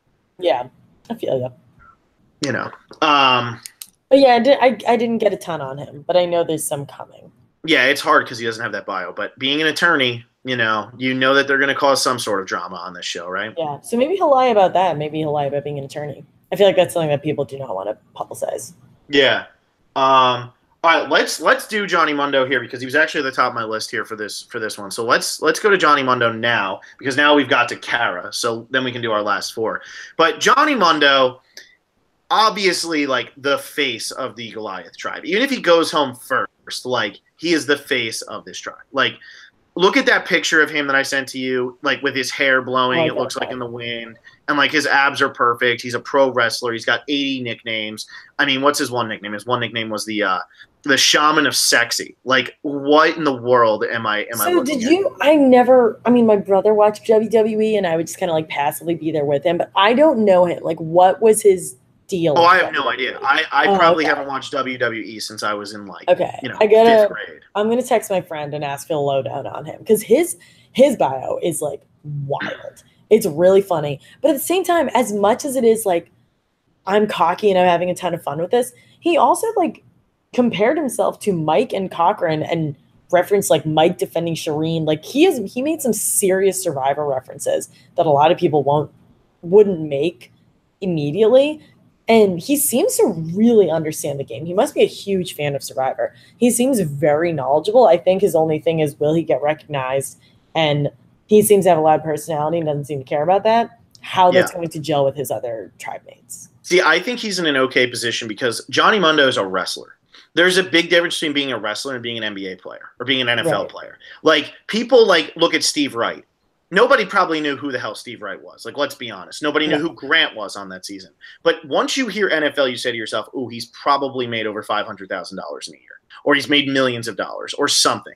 Like, people don't really know what like WWE wrestlers make unless they've gone on to be actors like John Cena or The Rock or something like that. Like, these people. Like, most people aren't going to know Johnny Mundo. The Davids aren't going to know Johnny Mundo. Like, let's be real. And I think most of the Goliaths aren't going to know Johnny Mundo. Like, I know WWE has like a huge fan base, but like that's not something that people are like, oh, I got to watch this every Wednesday night. Like, I think that he is somebody who he might come out and say, I'm a professional wrestler. And I think a lot of people go, okay, like, I don't care. And Jeff even said, like, he has that type of vibe where after you know that, you're not like, oh my God, I'm so scared of this guy. You're just like, oh, he's a cool guy. I want to hang out with him. I think you're onto something. I think the only thing that's not getting me fully on board with it is how loud his personality is. Like, if you're going to be in WWE, like, you have to have a huge personality because you're this, like, crazy actor and athlete. So, I mean, you bring up a good point. Like, it's not, if Jimmy Johnson's on this tribe, like, people are going to attack Jimmy Johnson first. Mm-hmm. But I still think people are going to see, like, you have a CEO, you have a pro wrestler, and a screenwriter, and an attorney. And let's pretend the attorney lies about who he is, because the other three probably can't. Like, those people scream, I have $1 million. Yeah. That's still kind of the big thing to me. Yeah, and that's why, like, but when I look at Johnny Mundo too, like, I do think he could be like Mike. And honestly, and this probably isn't the case for everybody because there's always bad instances. I forget the one wrestler, there was like Chris Benoit or something, like killed his whole family. It was crazy. Yeah. But from what I hear, a lot of these big wrestlers, people really like them when they meet them in real life because a wrestler isn't an NFL wide receiver. A wrestler's a wrestler. Like these are people who, like, they know that their fame is based on how much the fans like them. Because for anybody who watches WWE and doesn't know this, it's scripted. They need to be well liked, or they're not going to wrestle. They're not going to win, or at least they need to be well hated. Like, they need to be something. If you're just like a blah wrestler, nobody cares. There goes your storyline. So I think Johnny Mundo is somebody, he knows that he needs his fans. So he's got a loud personality. He plays into that personality. I think he can probably turn off the arrogance. I don't think he can win this game. I don't think he's going to make it that far. I think he's going to make it, decently far. I think he hits the merge at least. I think he helps his tribe win some challenges early. But I think he is going to be a positive force on his tribe. And I think that comes from his entire career is based on getting people to like his personality. And now he has to get them to do that on an island. Yeah. I get what you're saying. I'm going to ask my friend what his persona was. All I know is Blake loved him. Like, Blake was so stoked that Johnny Mundo had been cast. Yeah, my friend was pretty into it too. I'll text him and next time we go live, I'll mention what he said. Okay. But either way, we're going to get something good from him. I agree. I like Johnny Mundo. Next we have Dan, who tweeted at us or tweeted at everybody today. He tagged us, which is a thing you can do on Instagram or Twitter. I didn't know Which that. I didn't even know was a thing. Yeah. And I was like, it doesn't say at Survivor Specialist, but we are getting likes and we are getting comments. And I was like, what is going on here? But so thank you, Dan. I'm assuming that means you listened to us or you accidentally went to tweet it at Survivor and you and got stuck with us. You got stuck with us, but we appreciate it either way. We love slip-offs when they work in our favor. But I like Dan for the same, like, he kind of gives me the the Dominic vibe of, look how, like, I lost all this weight to accomplish what I wanted to accomplish in my life. And he lives in Gainesville, which might mean he's a Gator, which might mean he's the devil. But we already have a guy from Tallahassee, so it's not that bad. Can't be worse than the guy from Tallahassee. Cannot be worse than the guy from Tallahassee. But, he literally went through everything so that he could be a SWAT officer. And he has date nights with his daughters. Like, he's 27 years old. Like, and, like, lost all this weight and, like, has daughters, has a family. Like, I think this is somebody, like, I'm almost his age and, like, I don't have date nights with my daughters. Like, I didn't have to lose 100 pounds to, achieve my goal. Like, just don't have goals. You don't have to do anything to get them.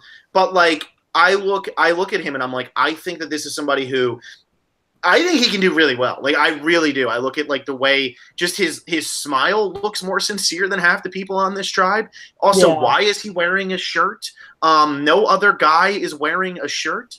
Why is he doing that? Like, I'm very confused as to how. Oh, I guess Carl is. They have one guy on each tribe. Oh, Davey is. So there's a few guys wearing shirts, but on the Goliath, he's the only one.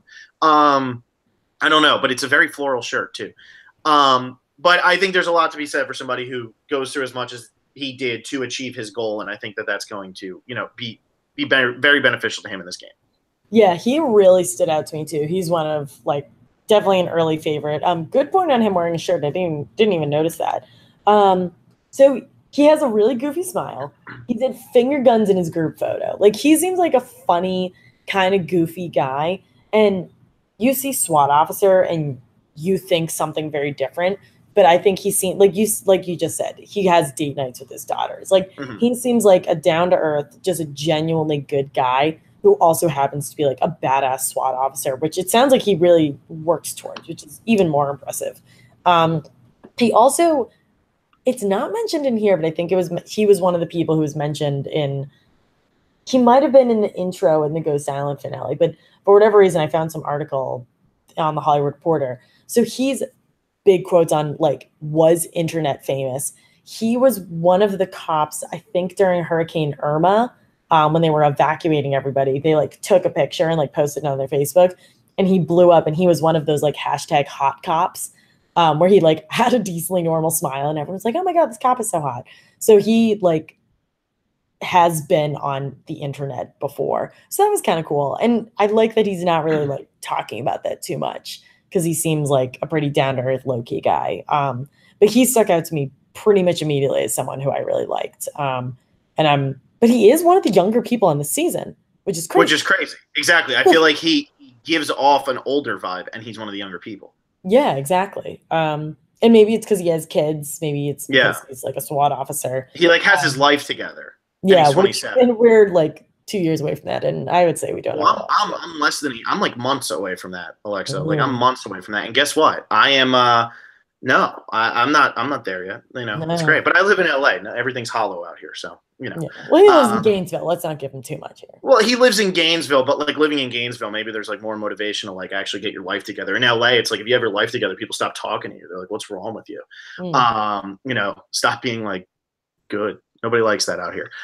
So I don't. So I have friends. But anyway, yeah. Dan, I like him. I think he's got a lot of potential to actually win the game. I think he's somebody who could, and I'm not just saying that because we got accidentally or not accidentally tagged in his photo. Let's play it up as if it was an accident, because that's a really funny timeline. Yeah, I like it. My winner pick, because we were accidentally tagged in his photo. I haven't made my ridiculous winner pick yet. I should have done that. I always do this. No idea. I know. I always do that. Who was my one for 36? When we did 36, who did I like love? I loved Brendan. I like fell in love with Brendan at first. Well, he was like your real. He was like your real winner pick. Yeah, but so was Michelle. Like, there's still like my real winner pick. It's just like normally I like look at these people, but I haven't been able to hear anybody talk, which is like stopping me. I think because like it was Brendan for 36, for 35. I don't even remember. You know, I can't go back that far. I do remember during Heroes, Yellows, Hustlers, you loved JP for like the first minute, and I was like, you should relook at everything he just said, and then you pulled it back. That's true. That did happen, but that wasn't my winner. I forget who I picked as the winner there. But like, you know, I had you know, I always have like the one person whose bandwagon I really, really jump on. And who was it in Game Changers? It could be Elizabeth, because she gave the middle finger in the group photo, which I did not know you were allowed to do. I gotta give my winner pick before we're done with this. You know, I got at least my hey, I've looked at these people for 14 seconds and this is what I think of them. I gotta give my winner pick. And yeah, I'm ready to do it. I got it, but I'm not gonna say it yet because we still have 3 people left to talk about. We sure do. All right. Next we got Allison, who I'm saying this right now. I had nothing from because I actually forgot to read her bio. So I'm gonna look at that real quick. Oh, that's why you got nothing from. Yeah, I forgot to read her bio. Like, oh my god, I thought she was so interesting. You kept saying Allison, and I was like, who is this? Go ahead. I thought she was funny. I want you to read her things because I told you one that you didn't think was funny. I think she's really quirky. I think Reddit's gonna fall in love with her, which says a lot about my personality. That I also think she's funny. I'm a fan of her. She's someone who I wrote down as someone who I think I'd actually be friends with. I think she's quirky and like snarky, but I don't think it's enough where like she's not relatable. I think she can also be like very normal, and I do not see her as the kind of person to try to rise to the top and control this Goliath tribe, which I think is a winning strategy for the early part of this game. Because I think if you're on this Goliath tribe, you let the big guns yell at each other and you just hang out and don't suck at challenges for a little bit. And I think she could do a very good job of that. I think people will see her as like a face of normalcy on the tribe. And I think that will be really good for her. I have very high hopes for her. I thought she was very funny in her bios, that she was really interesting. I think we got like no like factual information about her, but I feel like I learned her personality by reading her bio, which I cannot say about many people. Yeah, see, like her personal claim to fame, got 5th place in my grade school spelling bee. That's great. Like that's amazing. Funny. That's awesome. Love that. That's important too because I remember I spelled dilemma wrong in my spelling bee because I put one M. You know, like who is that stupid when they're doing a spelling bee? I don't know. It was terrible, you know. But she does say she's most like Andrea. So I you know, I've turned around on that. Hopefully it's Andrea Game Changers level and not Andrea in Redemption Island. Big difference. But yeah, so turned around on that. She quoted Dwight Schrute. I'm just going through this. She has a Costco pack of Orbit's bubblegum mint for that minty fresh taste. She's hilarious. Great. This is great. No, I like her a lot. She does live in Chapel Hill. You know, she's not a target. Where's she actually from? She's from North Kansas. Yeah. Oh, she's from Kansas. She's probably a Tar Heel. We're basing all of this on ACC ties because they haven't spoken. No, I like her. I really forgot that I was really bad at that. Also, I don't know if it's just her photo or not, but for some reason her photo like looks like an old school photo. Like I don't know if that's like a weird like I'm just looking at her photo on the CBS thing. Oh yeah, her angle's a little different. Her angle is like different. Like everybody's got like these like straight on headshots, and then hers is like kind of like I don't know. Hers is just like smells like a winner. Yeah. Maybe they took this photo after she won. But anyway. Yeah. No, I like Allison. Oh, thank you for pointing out that she was on this season. Totally missed that. Happy to help. Happy to help. That was bad. I don't know how I missed it. I apologize to anybody. It's just a 19-person season. It's fine. Anybody who knows Allison who's listening to this and made it this far, my bad.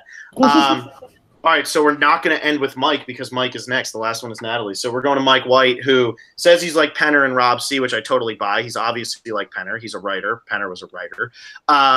But when I look at Mike White, I say, goodbye, Mike White. You're not going to last very long. And I hope he kind of does because I think he's going to be fun. I think he's fun TV. When he did The Amazing Race, he did it with his dad. No, I never watched that season, but, you know.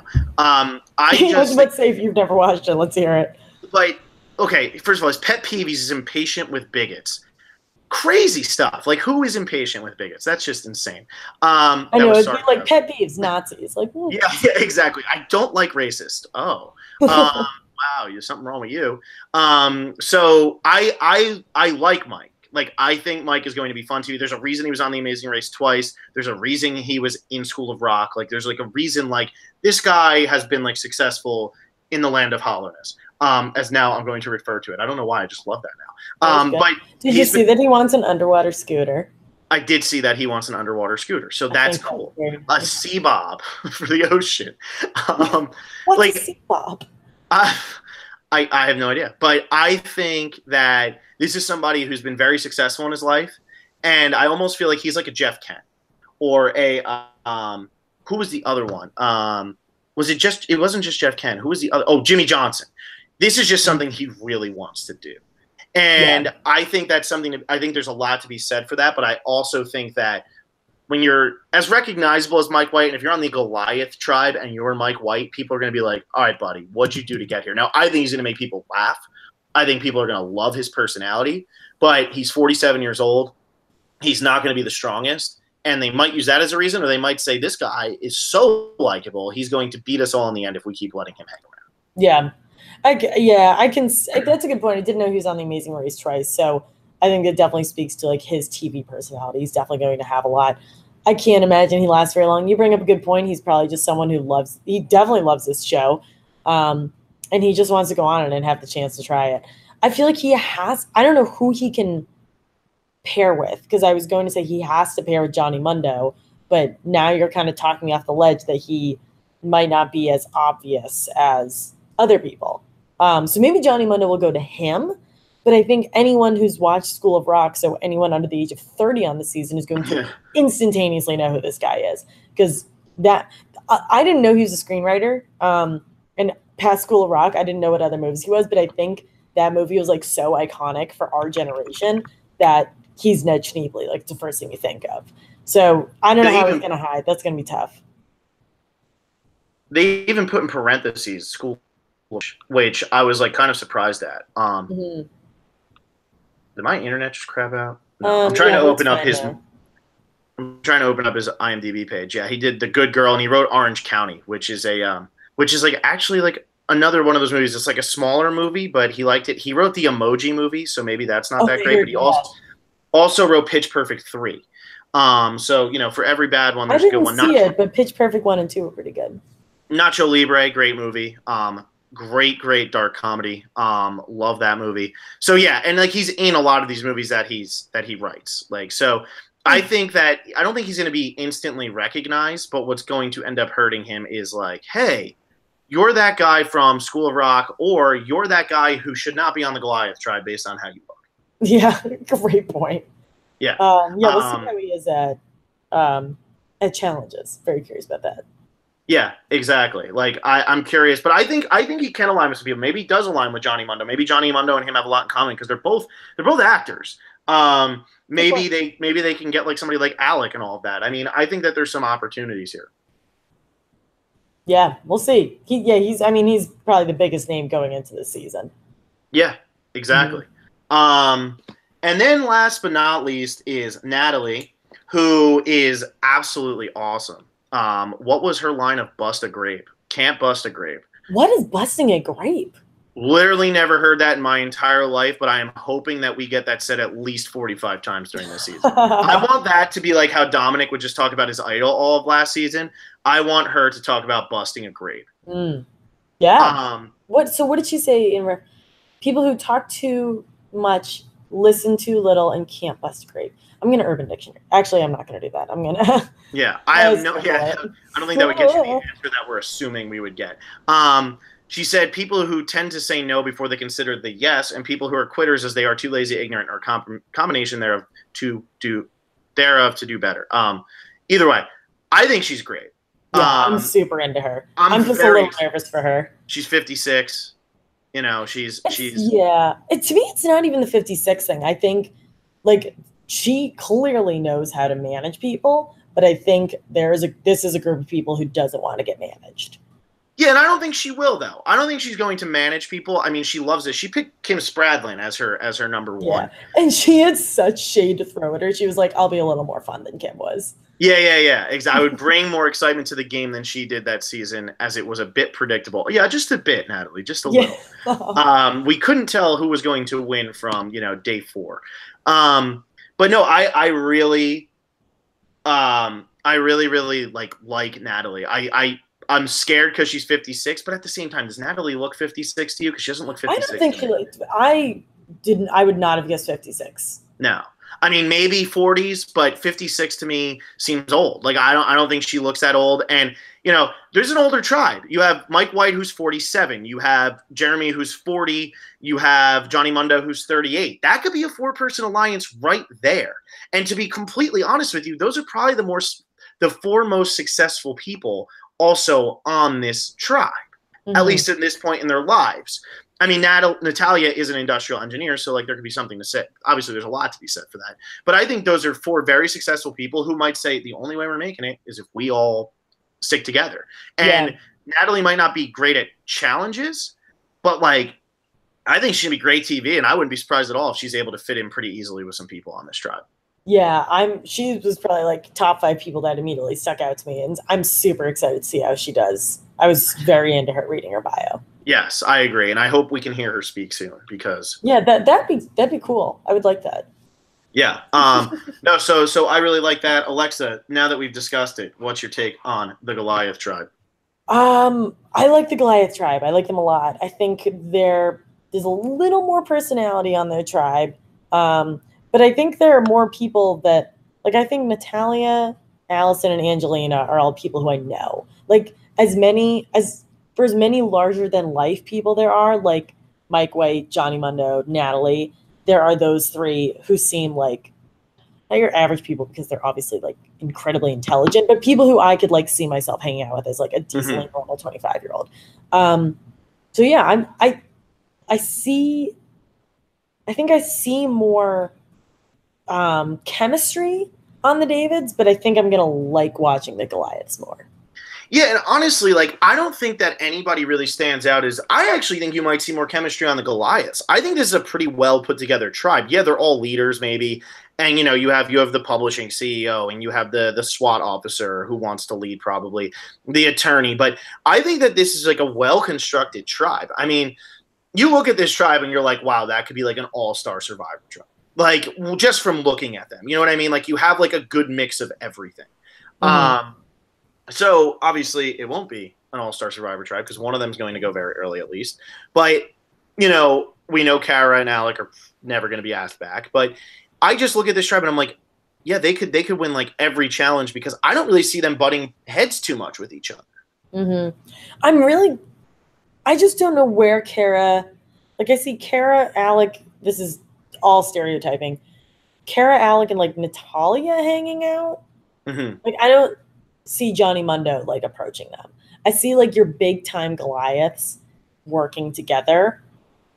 And then Kara and Alec, I guess they go early just because not only the TMZ thing, I just don't really know who else they connect with.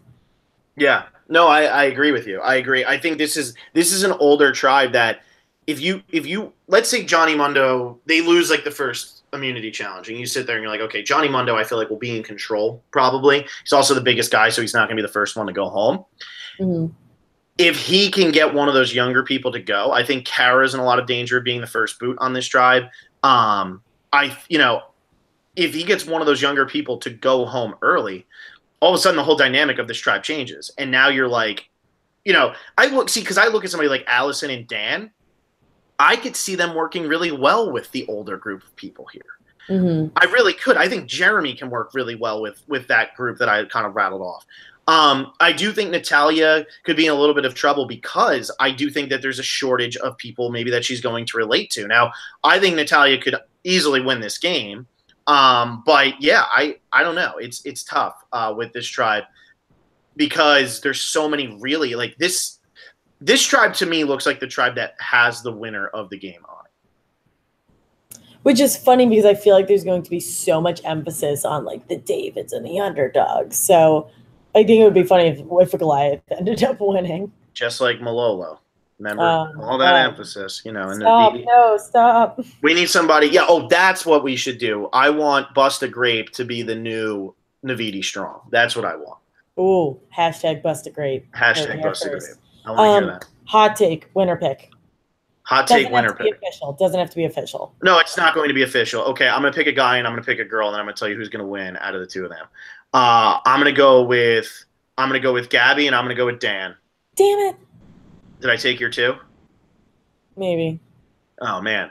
So I'm going to go with. Okay. You do that. Yeah, well, yeah. I told you I was going to do it quick. This is based on seeing these people smile at me in every picture. And Pat, you're not smiling, so smile at me next time. And Christian, you're not really looking. I don't know if Christian's looking at the camera in his picture. These are really funny pictures. But anyway, I'm going Gabby. I'm going Dan, and I think ultimately Dan probably ends up pulling it out because he's on the stronger tribe to start and has more of a chance to get deep. And somebody like Gabby maybe doesn't make it as far because she's she's kind of like the Aubrey stereotype. She'd go home really, really early on this tribe. But you know what? I doubted Aubrey, so I'll say right now while we're doing a cast assessment without hearing her voice. Well, I guess I heard her voice, but everybody forgets.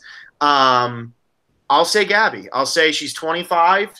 That's cool. She's a technical writer. I don't know what that means. Sounds cool to me. I don't know what that means. Lives in Denver. Kellen lives in Denver. We like Kellen. We love Kellen. I say Gabby. Okay, because she's 25 and she's Kellen. I'm gonna go Allison and Jeremy. Those are my guy and my gal. Okay. Also, you could have done Dan too if you wanted. I won't hurt. No, I'm not going to because I want to copy you. But yeah, I really liked both of them. I think they're both level-headed. I think they're smart. Seem to be leaders, but aren't very obvious, which is like always kind of what I go for. And I'm feeling really cocky because I picked Wendell to win, and he won by a hair. And I picked Dom, and he lost by a hair. Yeah. So that's our entire cast assessment, Alexa. I'm exhausted. My mouth hurts. I think we did like a good 2 hours right there. I know. We haven't been live in a while. I need to chug some water. Hopefully at least 20 people will come back and listen to us again for yet another season of fun and games. We can only hope. Because you know what? The fun and games are coming. We're going to be doing the bootless and prop bet again. We'll be doing our fantasy draft again. We only have 3 weeks now. So, like, we don't, like, it used to be, like, I remember, like, Will and I used to have to do our, like, one podcast that was so pointless. Like, we read the Survivor magazine the one time, which, great podcast. God. Great podcast, because we needed to fill that week. So... This, you guys are like filibustering, just like talking for the sake of talking. It was great. It's kind of what I do anyway. I love just talking. You do talk. So I will say that we're going to be doing that. We're going to be live on Sunday, I believe, and then next Wednesday, and then we'll figure it out for the third one. But the first one we're going to do is the bootless game, and anybody who's done that, Alexa, we sent our buffs, right? I contacted both of them, and neither of them responded. So to the 2 winners whose names are at the moment escaping me, we've been Facebook messaging, and then communication stopped. So if you want your buffs, call me or Facebook me, and we'll send them out to you guys. So we do our fantasy games to win a buff, and last year we eliminated a lot of people because they cheated and saw like a bootless game. Cheating. Yeah, and honestly, that bootless was so bad. Like, it wasn't even close. I had Brendan finishing like 6th. Brendan was like the 4th or 5th person voted out. That's what I'm going to do, though. I'm going to be such a troll because it was a fake boot list that went out. I'm going to send out a fake boot list and just like have all these people do it and then just delete them from the prop bet game. Or I love it. I love it. But everybody knows your handle on Reddit. You got to come up with a new handle. I know. I do need a new Reddit handle. And whatever. You got to say, like, you heard it from somebody important. But so we did eliminate people right off the bat from the boot list last year. I don't know if there's been any hype around this. I know everybody's just been watching Survivor Australia and New Zealand and telling us that there was no off season. Well, we watch American Survivor because I don't have 3 days a week to just give to Survivor Australia. Like, I'm sorry, I just can't do it. But maybe we should have. I've heard only great things. Some off season we will. I mean, I'd watch any of those before I'd watch Big Brother. Hot take. Agreed. That is a fact. But yeah, I think that when we do the boot list this year, you enter, you can win a buff, and then we do our prop bet, which is always a fun one and the most fun one to score. We have to dig up the old archives. It's been months now, but we're back. We're back now. We're back. So yeah, we are tentatively we'll podcast. We'll do our boot list. We do boot list first, right? Boot list first. So tentative schedule, but we'll tweet and post out a more official one. We're thinking this coming Sunday, the 9th, we'll do our bootless podcast. 1 week from today, September 12th, we'll do our prop bet podcast. And then probably 1 week directly after that, the 19th, we'll do our fantasy draft, possibly with Vaughn, possibly with someone else. We'll figure that out. And then the season, I guess the good thing about the cast reveal being so late is that now it's just less time to wait. So we're only 3 weeks away from the season. And just after not even hearing this cast talk, I'm very excited for it. So I can only imagine how much more amped everyone's going to be as we learn more about these people. Yeah, exactly. And we have to figure out who our third person is. For the record, we haven't spoken a word to Vaughn, so maybe. No. I feel like we need to have a relationship with him. I feel like we just message him once every 6 months, and he's like, "Yeah, I'm down." Oh, he doesn't do anything. He's just like doing politics and stuff. He's got all the time in the world. He's like actually doing like good things, and we're just like, "Oh, Miami." Yeah, I go back to grad school, and Alexa's like, I do baseball stuff, and there's Vaughn's like curing like doors, being like a helpful person. Yeah, signing his name, like handwriting it, like amazing. No, who does that? I don't even know how to spell my name at this point, but yeah. So we have to talk to him, and we'll figure something out. And then the season premieres in 3 weeks from tonight, or 2 weeks and 6 days if you're on the East Coast and you're like Alexa and it's 1 a.m. This was actually Alexa's idea tonight. I don't do anything on Wednesdays. This was my idea. I can't believe I'm saying this, but no, I don't want to say it. But say it. It actually kind of helped when I was podcasting at midnight because I was able to socialize on Wednesdays. There you go. Well, now you're not going to socialize tonight, so I'm very physically tired. So hopefully when I moved to my new apartment, I have good Wi-Fi. I've had it's been a good year of solid Wi-Fi, so let's hope it keeps going. Oh no, this is going to be the crapshoot. Yeah, I slept from 12 to 12 yesterday, so I'm not exhausted at all. Getting a lot of things done. Yeah, exactly. But anyway, now we've rambled. Alexa, take us home. Anyways, I will take us home. So it is officially no longer the off season; it's officially the preseason. So if you find any videos, just tweet at us because we're looking for some content on these people. We'll be back this coming Sunday. Time is to be determined with our Bootless podcast, and we'll go through all the rules while we're live. Make sure to join it. Our intern Robert is going to be he has not been promoted. Hey, I tried to meet him when my sister graduated, and that kid, he didn't meet me then. I thought you have met him. No, and then I went to the Sasquatch Music Festival, and he was supposed to go, and he didn't meet me there. So you know what, intern? That's another year of intern. You are staying an intern. You are stuck an intern. Wait, Phil and I are going to the Virginia Tech Miami game, so if you'll be there, call us. Didn't he graduate? I think he graduated. Maybe he'll go. I mean, probably needs a real job now. We didn't go. He's probably a real person. We didn't go to Virginia Tech, and we're going to go rage in Blacksburg for a hot minute. Yeah, so he better come. Yeah. So anyways, make sure to keep him busy because he's still an intern and needs to do our stuff for us. But we'll talk about that on Sunday. In the meantime, tweet at us at Survivor Specialist. Follow us on Facebook. Somehow we gained a lot of followers in the offseason, even though we didn't do anything. So we're at like 3,550 on YouTube. So let's get that to 3,600. Hit subscribe. Tell your friends. And we'll be back on Sunday. Sounds like a plan. I have to find the thing. I forgot. I was. Do you want me to do it? I have it. Stop broadcast. I got it.